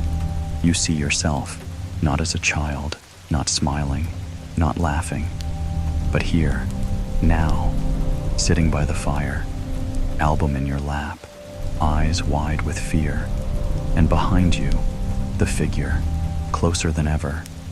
The air grows colder. The trees lean. The fire sputters. You spin around, desperate to catch it before it moves, but the clearing is empty. You gasp, trembling. The album lies open still, the photo staring back at you. You are frozen on its page, forever looking over your shoulder. We remember what you forget. The voice hums through the trees, soft and steady. You slam the book shut again, your breath ragged. You want to throw it into the fire, to watch it burn. But when you glance at the embers, they are too weak, too faint. They would not consume it. You hold the book tight, your fingers shaking. The clearing is silent again. The figure is gone, or maybe it was never there, but the weight of its eyes remains. You whisper into Yond, or the silence, voice breaking. Who are you? The answer comes soft, almost kind. We are the ones who stand behind the memory. The fire pops. The smoke curls upward, twisting into shapes before dissolving into the dawn. You clutch the album, knowing you cannot escape it. The pages will open again. The faces will blur again. The figure will stand again. And next time, it will not remain in the background. You remember the way the smoke moved before you even lit the fire. In your dream, gray tendrils rose upward, curling into spirals that twisted together like strands of a great rope. They did not drift lazily, the way smoke should. They bent, they folded. They shaped themselves into patterns, too precise to be accident, too deliberate to be wind. When you wake, dawn is long past.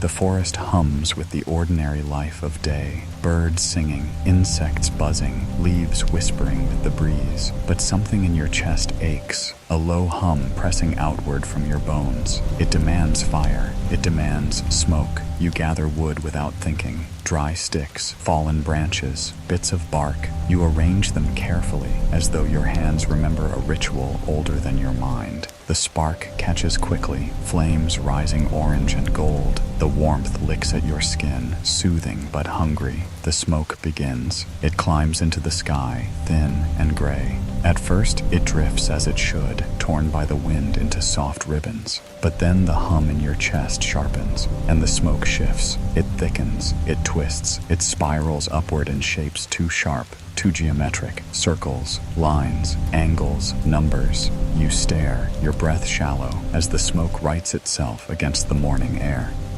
You asked. We answer. The whisper slips through your thoughts, steady as a heartbeat. You shiver, clutching your arms, but your eyes will not look away.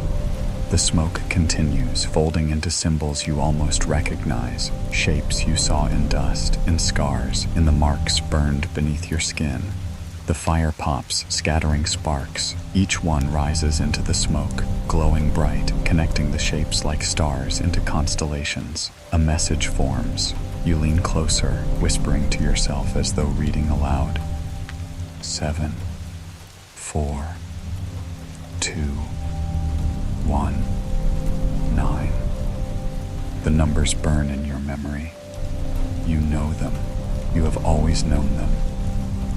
But the way I hang in the smoke feels heavier now, sharper now, as though they are not numbers at all, but coordinates. Look higher. The voice hums inside your skull, layered and patient. You glance upward, beyond the smoke. The sky stretches blue and endless. At first, you see nothing, but then the air shimmers faintly, rippling like water.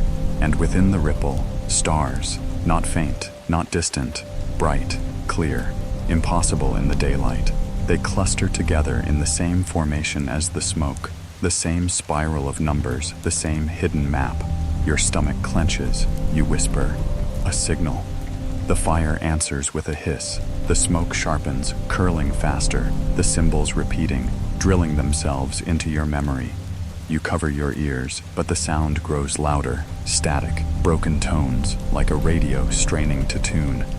You are the receiver. You are the signal. The words vibrate in your chest, cold and final. The smoke thickens, pressing against you, wrapping around your body. You cough, but the taste is not ash. It is metal. It is ozone. It is the flavor of storms that never fall. The smoke fills your lungs, but instead of choking, it steadies your breath. Your vision sharpens. The symbols blaze in your mind, bright as fire. Visions flood. You see yourself standing in fields of tall grass, the sky above torn open by light. You see shadows bending over you, hands impossibly long, eyes black and endless. You see your own body lifted, weightless, carried into the spiral of stars. The visions collapse. You gasp. The fire roars, too tall, too bright, its flames bending outward as though pulled by invisible hands. The smoke curls tighter, sharper. The message changes, not numbers this time, words. We wait. You stumble back, your chest tight, your breath breaking. The fire spits, sparks rising like glowing insects, stitching the letters together in the smoke. The words shimmer, hold, then dissolve. The clearing falls silent. You collapse to your knees, trembling, staring at the last curls of smoke as they fade into nothing. For a moment, you almost believe it is over, and then the fire whispers, not in crackles, not in pops, but in tones, low, high, sharp, long, like code. Do you understand? The voice slides through the flames, soft and unbroken. You clutch your arms around yourself, shaking your head. You don't. You can't.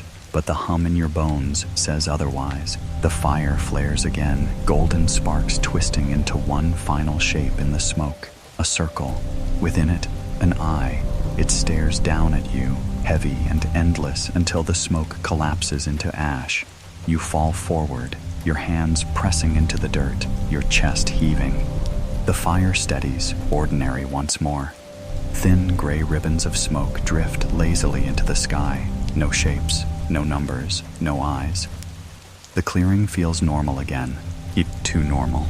But when you glance at your hands, the dirt beneath your palms carries faint markings, spirals, angles, numbers, the same message etched into earth itself. You whisper, barely audible, we wait. The trees lean, the wind stills, and deep in the silence, the static returns. Next time, you will answer. You dream of water before you ever hear it. A black current winding through fields of dust, its surface smooth as glass, its depths bottomless. In the dream, you step into it and wait for the splash. But there is no splash, no ripple, only silence, swallowing silence. And then, the footsteps begin. When you wake, the fire has withered to ash. The forest hums faintly, but the sound is muted, as though muffled beneath a heavy hand. You rise slowly, your body heavy, your breath shallow. Something in your bones pulls you east, deeper into the woods. The hum guides you, through tangled roots, over moss-slick stones, past trees that lean closer than they should. The air grows damp, thick with the scent of mud and moss. And then, at last, you hear it. Water. A river. Its glow catches you first, silver light rippling across the ground, brighter than moonlight, sharper than stars. You step through the final line of trees, and the river stretches before you, wide, endless, flowing with impossible stillness. It does not roar, it does not whisper, it moves without sound.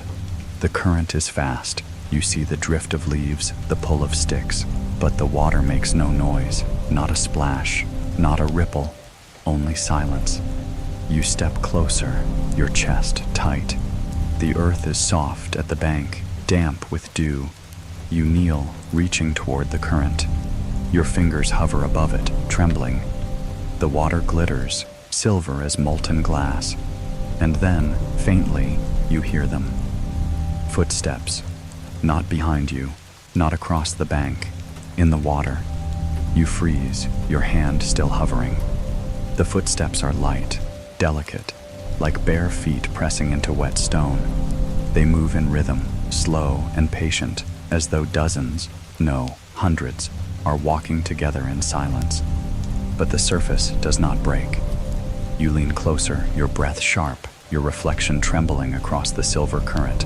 For a moment, you see yourself, only yourself. The image shifts. Figures appear, tall, thin, pale, walking side by side across the water, their forms faint, translucent, like shadows cast by a light you cannot see. Their feet press against the current, yet no ripple stirs. They walk in silence, endless silence. We walked before you, we walk still. The whisper hums through your thoughts, calm and certain. You stumble back, your hand clutching at your chest. The figures continue their silent march, their eyes dark, their faces smooth. None look at you, but you feel their awareness press against your mind. The footsteps multiply, louder now, though the water remains smooth. The sound surrounds you, filling your ears, your chest, your bones. You press your hands to your ears, but the noise does not stop. It is not sound at all, it is memory. You gasp, your vision blurring, and then you see it. The river stretches farther than you thought, endless, winding through plains, mountains, deserts, its surface filled with pale figures, walking always forward, always silent. You see them vanish into horizons, into oceans, into skies. They march through worlds, through centuries, through everything you thought you knew. The vision tightens. You see yourself among them, your body pale, your steps weightless, your eyes black as glass. You walk with them, steady, patient, never looking back. You will join, you will remember. The words settle heavy in your chest, cold as stone. You shake your head, gasping, your knees trembling. But the river hums with certainty. The fire at your back feels distant now. The forest feels distant now. There is only water, only footsteps, only silence. You stagger forward, your shoes sinking into the damp bank. The urge to step closer is overwhelming, stronger than hunger, stronger than fear. The hum in your bones pulses with the rhythm of the silent march. You whisper, barely audible, "Why me?" The river answers with silence, and then, slowly, a single figure breaks away. It turns. Its eyes meet yours, black, endless, reflecting nothing. It does not move closer, it does not speak, but its gaze holds you, pins you, until you feel your body lean forward, your foot hovering above the current. The water glitters, the surface trembles faintly, waiting. You catch yourself at the last moment, stumbling back, your breath sharp, your chest heaving. The figure tilts its head, almost curious, then turns away. It rejoins the march, dissolving back into the rhythm of countless others. The footsteps fade, slowly, patiently, until there is nothing but silence once more. The river flows on, smooth and silver, carrying no sound. You collapse to your knees, trembling. The soil clings to your hands, damp and cold. You whisper the words under your breath, afraid to forget them. We walk still. The trees behind you sway. The stars above burn sharper. The fire in the distance glows faintly, calling you back. But when you glance at the river one last time, you see them again. Faces pale, eyes black, walking without sound. And you know, next time you will not resist. Next time, your footsteps will join theirs. You dream of gears before you ever see them. Not the gears of clocks or cars or tools you know, but something older, deeper, vast. Gears that move like planets, slow and deliberate, grinding against one another in silence. They turn without end, carrying weight you cannot measure. And in the dream you hear it, a hum, low, endless, not sound, but vibration. It rattles your chest, shakes your teeth, vibrates inside your skull. The hum does not come from outside. It comes from below. You wake to find the forest dim. The fire has burned out, its ashes cold. A heavy fog clings to the trees, curling around your ankles. The air tastes metallic, sharp, and bitter on your tongue. The hum lingers, faint at first, but steady. You press your hand to the earth. It trembles, subtle but real. Something deep below is moving. You follow it. Through the trees, through damp air, past roots that coil like veins. The hum grows stronger with every step, a rhythm beneath your heartbeat. The fog thickens, swallowing sound until even your footsteps vanish. And then, the trees part. The lake stretches before you, wide, still, perfectly smooth, its surface a mirror of gray fog and faint stars. No ripple stirs it. No insect skims its skin.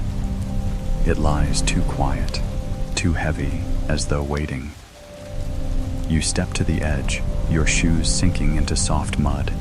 The hum deepens, vibrating through the water. The surface quivers faintly, as if something vast turns far below. You kneel, leaning closer. The lake glows faintly from within. Not moonlight, not starlight. A pale, unnatural pulse that fades and returns, steady as a heartbeat. We built before you. The whisper slides through your mind, cold and certain. You flinch, your breath sharp, but the lake remains still. The glow pulses again, stronger now, shimmering against the fog. You reach forward, dipping your fingers into the water. It is warmer than you expect. East, too warm. The hum sharpens at your touch, the pulse brightening, faster, louder. The lake begins to move, not waves, not ripples, circles, perfect rings spreading outward, one after another, as though something immense just turned beneath the surface. The glow sharpens, the fog parts, and for a moment, you see it. Far below the surface, vast and impossible, a machine, not of steel, not of stone, something else. Its body curves like bone, its surface glowing with patterns you half recognize. Spirals, numbers, maps. Gears larger than mountains turn in silence, grinding against each other with deliberate patience. Shafts of light stretch upward, bending through the water until they scatter into the sky. You gasp, stumbling back, but the vision clings to you. The machine turns, slowly, endlessly. Its weight rattles your bones. It moves still. The voice hums inside you, layered, mechanical. You stare into the water, trembling. The surface glows brighter, the hum sharper, until the earth at your feet trembles. You stagger, clutching at a tree as the fog swirls and thickens. The machine shifts. You see vast arms extending, jointed and alien, grinding through the depths. You see towers rising from its back, etched with light. You see eyes, yes, eyes, black and endless, opening across its surface, staring upward through the water. They do not blink. They do not move. They only watch. Your chest tightens. You stumble back from the shore, but the water follows. The glow brightens. The rings spread wider. The hum drills deeper into your skull. You collapse to your knees, your hands pressing into the mud. The marks on your skin flare again, glowing faintly, spiraling in time with the machine below. You feel connected, tethered, as though the lines written into your flesh are its blueprint. You carry the design, you carry the key. The words layer over one another, deep and metallic, grinding like gears. You shake your head, tears stinging your eyes, but the truth presses heavier with every pulse of the machine. You whisper aloud, voice trembling, "Why me?" The lake answers with silence. And then, movement. The surface splits. A column of light bursts upward, silent, smooth, reaching toward the fog. It burns through the sky without sound, carving a hole in the night. For a moment, you glimpse stars that should not exist, sharp and wrong, clustered into spirals you almost recognize. The light collapses, the surface stills, the hum softens. The machine sinks again, swallowed by the lake's silence. You fall back, gasping, your body trembling. The water is calm once more, gray and ordinary. No glow, no rings, no movement. But the hum lingers in your chest. You look at your arms. The lines beneath your skin pulse faintly, slower now, like echoes of gears grinding far below. You rise shakily, backing toward the trees. The lake reflects the fog, still and harmless, as though nothing ever stirred beneath. But you know, you saw it. The machine waits. When you return, it will open. The voice is softer now, fading into static, but it does not leave. You stumble back into the forest, your breath ragged, the hum still vibrating in your bones. The fire feels far away, the clearing feels far away, and in the silence between your footsteps, you swear you hear it still, the slow, endless grind of gears turning beneath the lake. You dream of windows before you dream of walls. Windows glowing faintly in the dark, warm yellow light spilling onto empty streets, curtains swaying without hands, laughter, faint and distant, curling through the night like smoke. You walk closer, expecting to see faces, expecting to hear names. But when you press your hand to the glass, the light vanishes. The window is gone, the wall is gone, the house is gone, only silence remains. You wake with the taste of ash in your mouth. The fire at your side is cold. The forest hums faintly, the low vibration you know too well now. Always below, always inside. But tonight, it is joined by something else, a memory not your own. The smell of wood smoke, the weight of lantern light, the sound of footsteps on cobbled streets. You rise, your body heavy, and follow. The trees thin as you walk, the ground flattening beneath your feet. The air grows sharper, cleaner, carrying scents that feel out of place. Bread, stew, old stone warmed by the sun. Your stomach clenches, your chest tightens. You know these smells do not belong here, and then you see it. The village, it stretches before you, quiet and perfect. Rows of small houses, their chimneys smoking faintly. Lanterns swing from posts, glowing warm against the night. A fountain trickles in the square, its water catching silver starlight. The streets are empty, but the signs of life are everywhere. Windows open, doors ajar, laundry drifting on quiet lines. You step forward, your breath shallow. The ground beneath you shifts from dirt to stone, cobblestones worn smooth by countless feet. You expect voices, laughter, the noise of 100 lives. But the village is silent, too silent. We lived here. We live here still. The whisper coils through your mind, layered and heavy. You pause, your eyes darting to the windows, to the doors. They remain open, inviting, but no one steps through. You move slowly down the street. The lanterns flicker faintly as you pass, bending toward you as though watching. The fountain burbles, but its sound feels thin, artificial, as if played through broken speakers. You stop at the first house. The door is ajar. You push it gently. It swings open without a sound. Inside, the room is neat. A table set with bowls of food, steam curling faintly from their surface. A bed made, its blanket smoothed. Toys scattered on the floor as though abandoned mid-play. You whisper to yourself, "They left in a hurry." But the air says otherwise. The bowls are warm, the toys are clean, the bed is not dusty. Nothing about this place feels abandoned. It feels paused. You step further in, your shoes pressing against wooden floorboards. The air hums faintly, vibrating against your chest. You glance at the wall, and your breath catches. Photographs. A family smiles back at you. A father, a mother, 2 children. But as your eyes linger, their faces blur. Their eyes hollow. Their mouths fade. The edges of their bodies dissolve into static. You stumble back, your chest tight, and the room darkens. The lantern sputters, the fire in the hearth flickers out, and the house exhales a sigh of dust. When you step back outside, the street is different. The lanterns no longer glow, the chimneys no longer smoke. The fountain is dry, its basin cracked. The windows are boarded, the doors are locked, the village is gone. Only ruins remain. You are late.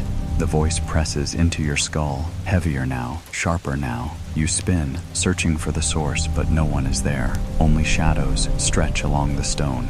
You run down the street, desperate, heart pounding. Each house you pass crumbles further, its walls split, its roof caved. The air grows colder, the silence heavier, and yet faintly, beneath the hush, you hear it, footsteps, dozens of them, hundreds of them, marching in rhythm, patient and slow. You whirl toward the square, and you see them. Not bodies, not people. Shadows. pale silhouettes walking the streets, their forms faint, translucent, like smoke pressed into shape. They carry baskets. They lead children. They lean against posts, frozen in routines of lives long ended. None notice you. None look your way. The hum sharpens. The shadows repeat. The woman with the basket crosses the square. She vanishes. She appears again. She crosses the same path, over and over. The child bends to pick up a ball. The ball is gone. The child bends again, over and over. The man leans against the post. He flickers. He leans again. The entire village loops in silence, an endless repetition of memory. You step forward, your hand trembling, and reach for the nearest shadow. It collapses at your touch, not into smoke, not into air, into static. White noise spills from your fingers, sharp and broken, like a radio signal dying. The shadow vanishes. The loop breaks. The hum falters. Every shadow turns toward you, eyes open in their faces, black, endless, hollow. They watch you, hundreds of them, unmoving, unblinking. We lived here. We live here still. You will live here too. The words strike like stone, heavy and final. The shadows step closer, silent, patient. Their shapes ripple, bending toward you. The fountain bursts, water spilling upward instead of down, spiraling into the air. The lanterns blaze, burning white. The houses tremble, their walls shifting, their roofs twisting, as though alive. The village breathes. The ground shakes beneath your feet, cobblestones rattling. The shadows close in, their eyes gleaming.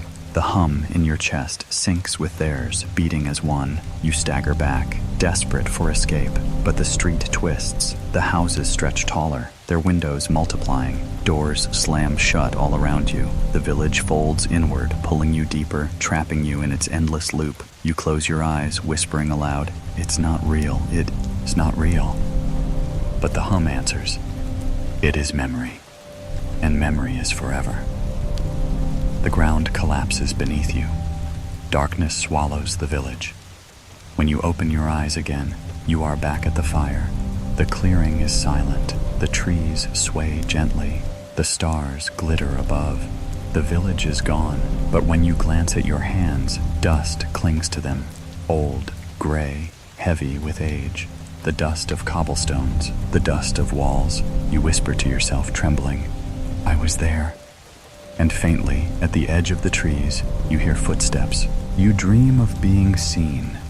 Not in the gentle way a parent watches a child, nor in the fleeting way strangers glance at each other on crowded streets.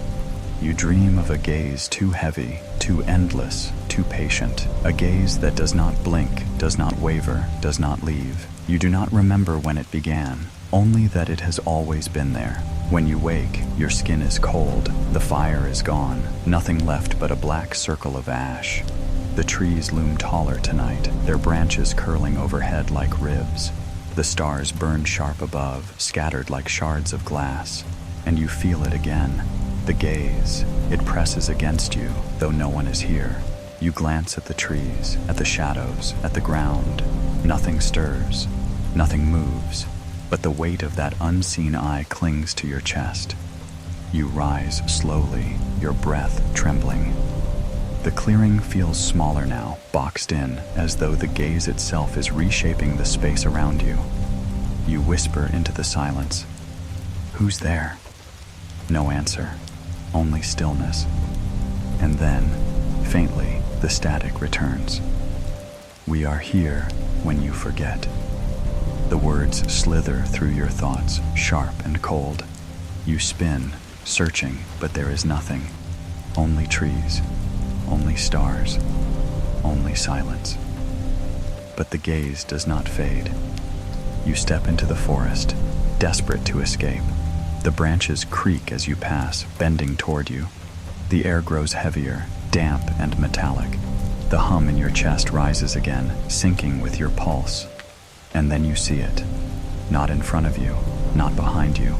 Above, in the sky where the stars should scatter freely, one shape waits. A circle, not glowing, not burning. Blacker than the night around it. Its edges ripple faintly, as though cut into the fabric of the sky. At its center, a faint glimmer. An eye, dark, endless, open. It stares directly at you. Your breath catches, your body freezes. The weight of its gaze presses harder now, pinning you in place. You cannot look away. You cannot move. The forest bends, the trees lean toward it. The earth hums louder, trembling beneath your feet. The air thickens, the metallic taste sharp against your tongue. You cannot hide. The voice ripples through your skull, layered and patient. You fall to your knees, your hands clutching the dirt. The eye remains unblinking, endless. You whisper, voice shaking, "Why me?" The answer comes soft, certain. Because you are seen. The words unravel something in you. Tears sting your eyes. Every moment of your life, every choice, every step, suddenly you feel them threaded together, stitched not by your own memory, but by that gaze. You were never alone, not even in childhood, not even in your most private thoughts. Something has always watched. The eye pulses faintly, its glimmer brightening. The trees tremble harder. Shadows ripple across the ground, stretching into spirals. You lift your head, trembling, and realize the patterns carved into your skin glow again, pulsing in rhythm with the eye above. The connection is complete. The hum sharpens, drilling deeper into your bones. Visions burst behind your eyes, flashes of endless corridors lit by spirals of light. Rooms filled with machines larger than cities, their gears turning in silence. Beings standing in rows, tall and pale, their black eyes fixed forward. And always, always, the gaze. The visions collapse, the clearing returns, the eye still waits above, but now you feel it closer. Not just in the sky, behind you. You spin, your chest heaving. At the edge of the trees, a figure waits. Tall, thin, its skin pale, its body still. Its face is smooth, featureless, except for the eye. One eye, black, endless, gleaming. It stares at you with the same weight, the same certainty, the same patience. You stumble back, your legs shaking, your breath ragged. The figure does not move, the eye does not blink. The air hums, sharper, heavier. You are never alone. The words coil around you, heavy as chains. You clutch your arms, trembling, tears streaking your face. You want to scream, but your voice dies in your throat. The figure tilts its head, slowly, deliberately. The eye gleams brighter, reflecting the glow of the patterns on your skin. The forest bends, the sky folds, the clearing collapses inward. The eye above widens, the eye before you gleams, and then both vanish. Silence returns. The trees straighten, the ground steadies. The stars scatter normally once more. You collapse, gasping, your body shaking. The clearing looks ordinary again. Only ash where the fire once burned. Only trees swaying gently. Only stars glittering above. But the weight does not leave. You still feel it. The gaze, watching, always watching. You press your hands to your face, whispering to yourself, "I am not alone. I was never alone."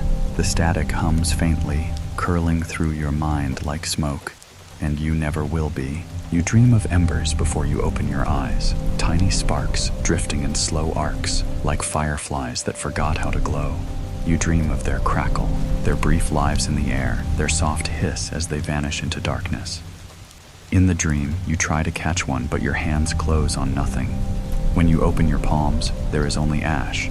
You wake with the same ash clinging to your skin. The clearing is colder tonight. The trees stand taller, their branches heavy with shadows. The sky above feels endless, but the stars burn weaker, as though fading one by one. Your breath clouds the air. The hum in your chest lingers still, steady and soft, but tonight it feels heavier, like the earth itself is tired. You gather the last of the wood. Every piece is brittle, damp with dew. You arrange them carefully, your hands trembling, your body aching. You strike the spark once, twice, 3 times. The flame struggles. It flickers, falters. Finally it catches. The last fire burns. Its glow spreads thin, painting the clearing gold.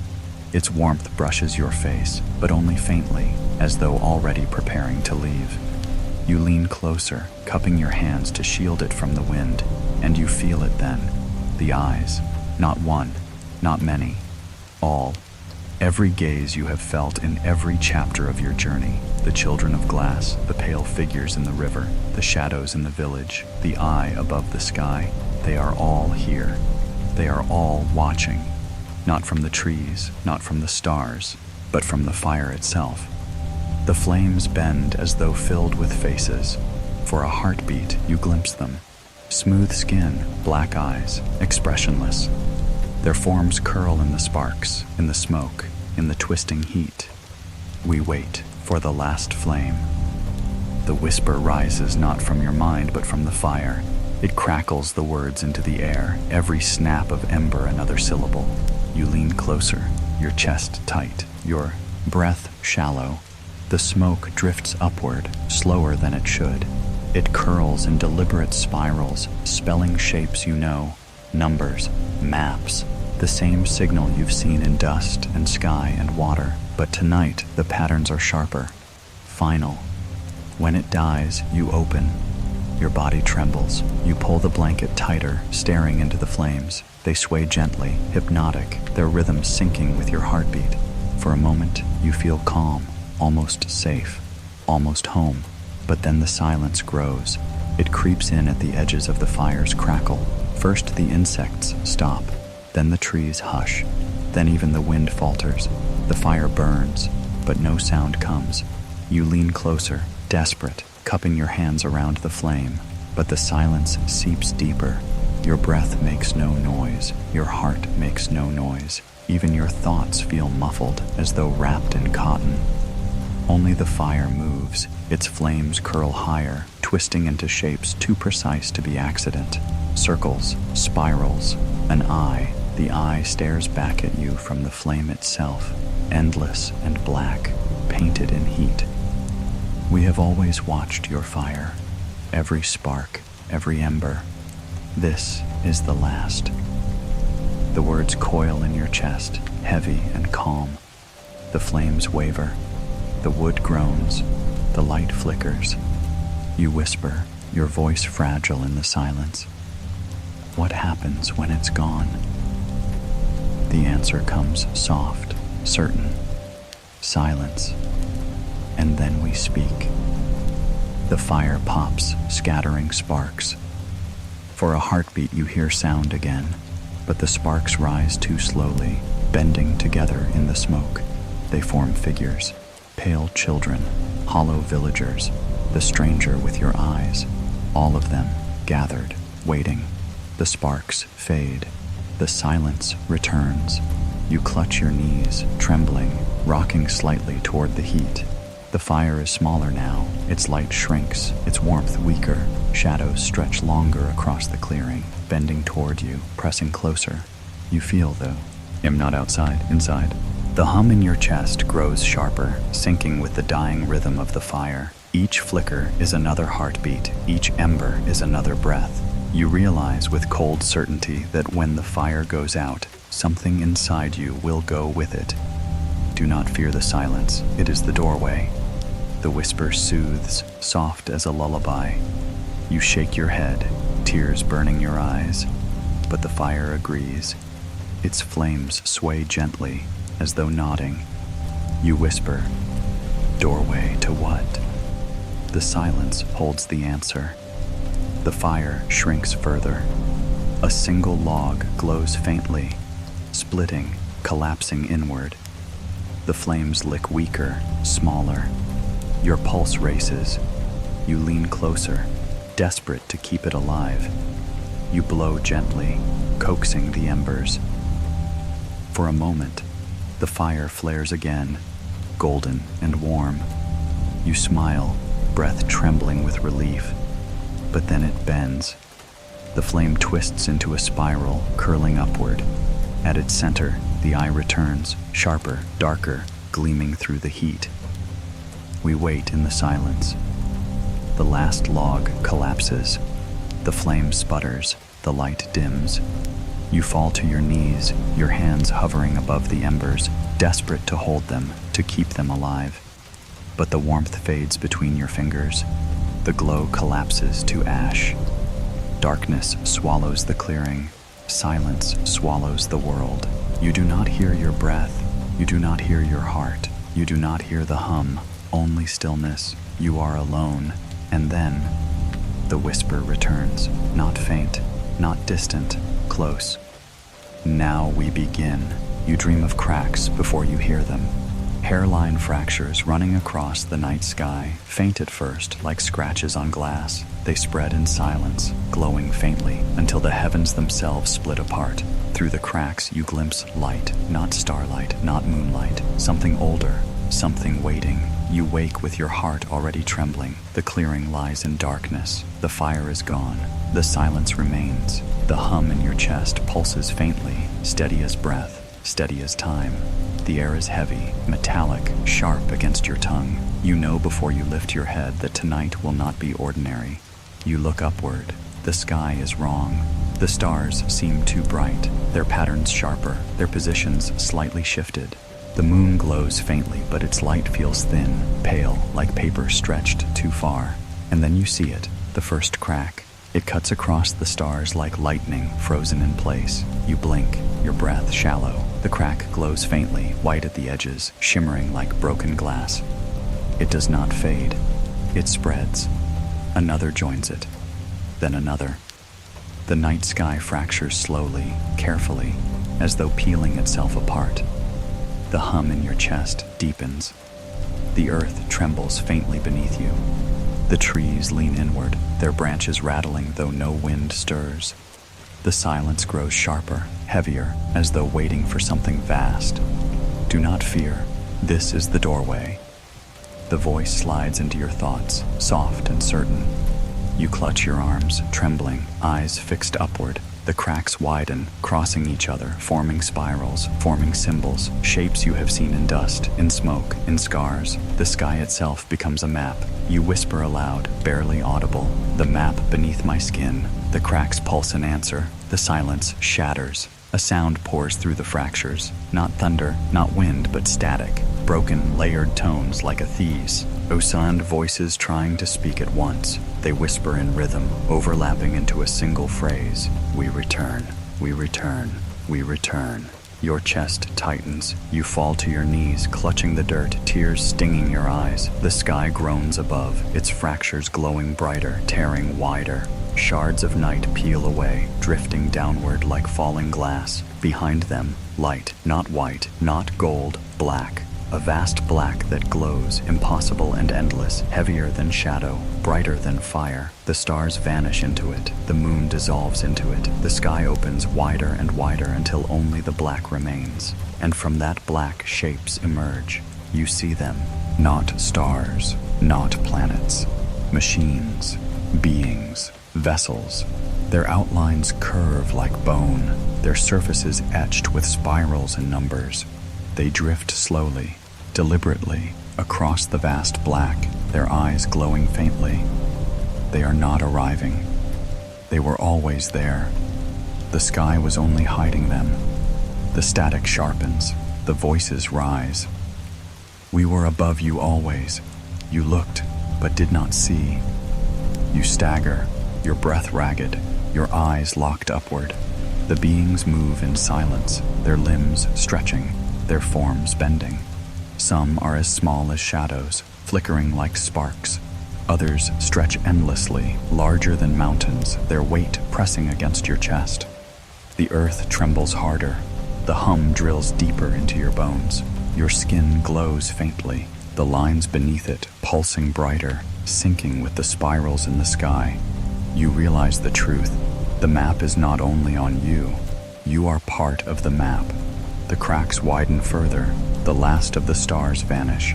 The curtain of the old sky falls away, and in its place stands the vast, black, endless and open, filled with watchers. One moves closer, a shape larger than you can comprehend, its body curving like an endless arch, its surface alive with light. An eye opens in its center, black, endless, familiar. It fixes on you. You collapse forward, your hands pressing into the dirt. The weight of its gaze is unbearable, infinite. Every memory, every choice, every dream, You feel them unravel, laid bare beneath that eye. You want to scream, but your voice is gone. You are seen, you are chosen, you will open. The words thunder inside your skull, though no sound stirs the air. You shake your head, tears burning your eyes. You do not understand. You cannot. But the sky does not wait for your understanding. The fractures spiral tighter, forming a circle above you. The black deepens, the watchers lean closer, the eye burns brighter, the silence folds in on itself, collapsing into a hum so sharp it feels like fire. The earth cracks, the trees bend, the clearing collapses inward. You fall onto your back, staring upward. The circle glows brighter, spinning now, its edges alive with light. You realize what it is, not a crack, not a wound, a doorway. And it is opening. You dream of hands before you feel them. Not human hands. These are too long, too thin, too smooth. They do not grip. They do not press. They hover just above your skin, radiating heat and cold all at once. In the dream, you want to pull away, but your body does not move. The hands are not asking, they are giving. You wake with the sensation still burning across your chest. The clearing glows faintly with starlight, though there are no stars left. The sky above is open now, its curtain pulled back, the black beyond spilling its watchers across the night. Shapes drift slowly overhead, vast and silent, their forms bending in impossible angles. Their eyes glimmer faintly, fixed always downward, fixed on you. You try to rise, but your body feels heavier than it should. Your limbs tremble, your skin hums faintly, the lines beneath it glowing in rhythm with the sky. The earth beneath you trembles, sinking with the same pulse, and then the light descends. Not fire, not lightning, a column of silver, smooth as water, falling silently from the black above. It envelops you before you can move, swallowing your body in warmth that feels neither safe nor dangerous, but final. You cannot breathe. You do not need to. The gift is ready. The voice folds into your thoughts, layered, endless. You try to speak, to beg, to refuse, but your words dissolve before they leave your mouth. The light carries you upward, weightless, into the sky that is no longer sky. The clearing vanishes, the trees vanish, the earth vanishes, only the black remains. You float inside it, endless and still. Shapes move around you, vast pale structures drifting like living machines, their surfaces carved with spirals and maps. Their eyes open and close slowly, rhythmically, as though breathing. You are not afraid now, not fully. You are curious. The hum sharpens, the light thickens. You glance at your arms, your chest. The lines etched into your skin glow brighter, pulsing faster until they blur into constellations. They do not belong to you anymore. They never did. The hands return. You cannot see them, but you feel them. Long, thin, precise, moving just above your skin. They do not touch. They pass through as though your body is only air.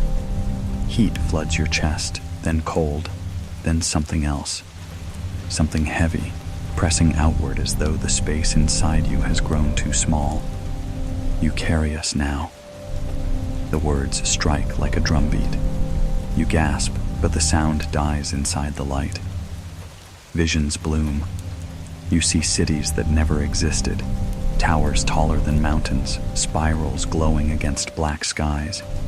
You see oceans split open, machines rising from their depths, turning endlessly. You see children pale and glass-eyed, standing in rows, their mouths still but their minds speaking. And then you see yourself, not as you are, not as you were, but changed. Your body glowing with spirals, your eyes black and endless, your chest humming with light. You walk among them, tall and pale, carrying the silence of their kind. You tremble, whispering inside your mind, "No, I don't want this." The light answers with patience. The gift is not choice, the gift is memory. Your chest burns, the lines spread, crawling up your neck, across your face, glowing brighter with every breath.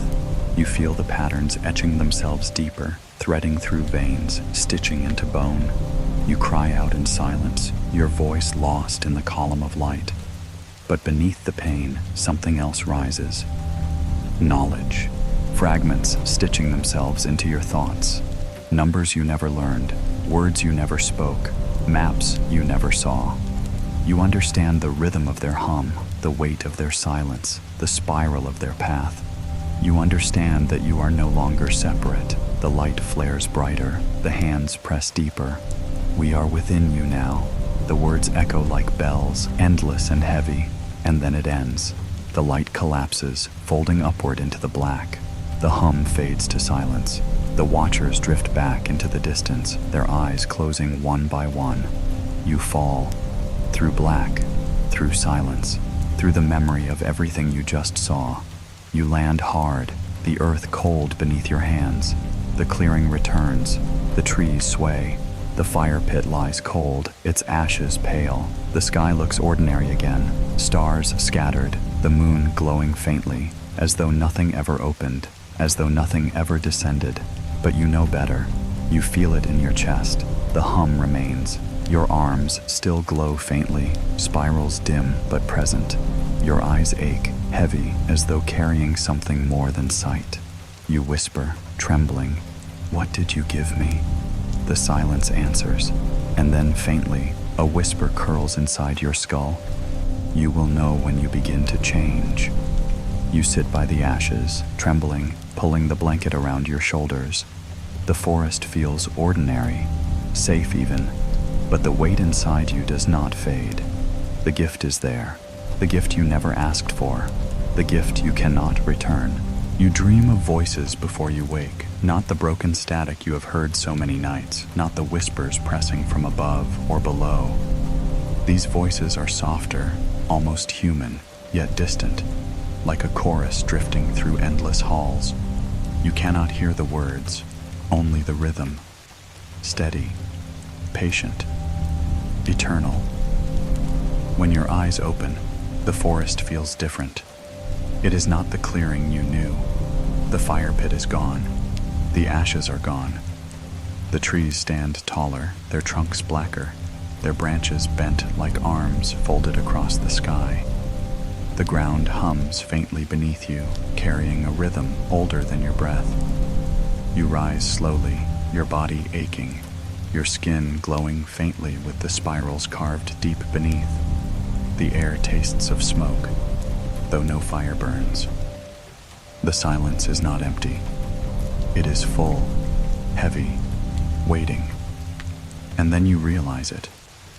You are not waiting for them. They are waiting for you. The story begins when you end. The voice folds into your mind, calm, almost kind. You tremble, your hands curling against your chest. The words feel final, as though you have already crossed a threshold you cannot return from. You step forward. The forest bends. The path stretches longer than it should, each step sinking deeper into silence. The sky above glimmers faintly, stars flickering like dying embers. The moon hangs low, its glow pale, its surface rippling faintly as though alive. Your chest hums louder. The spirals on your skin pulse in rhythm. You whisper to yourself, voice breaking, "This is it." The silence agrees. The trees part, and there it is. The place you knew would come. A circle of stone, older than mountains, carved with symbols that match your skin. Spirals, angles, maps. They glow faintly, waiting.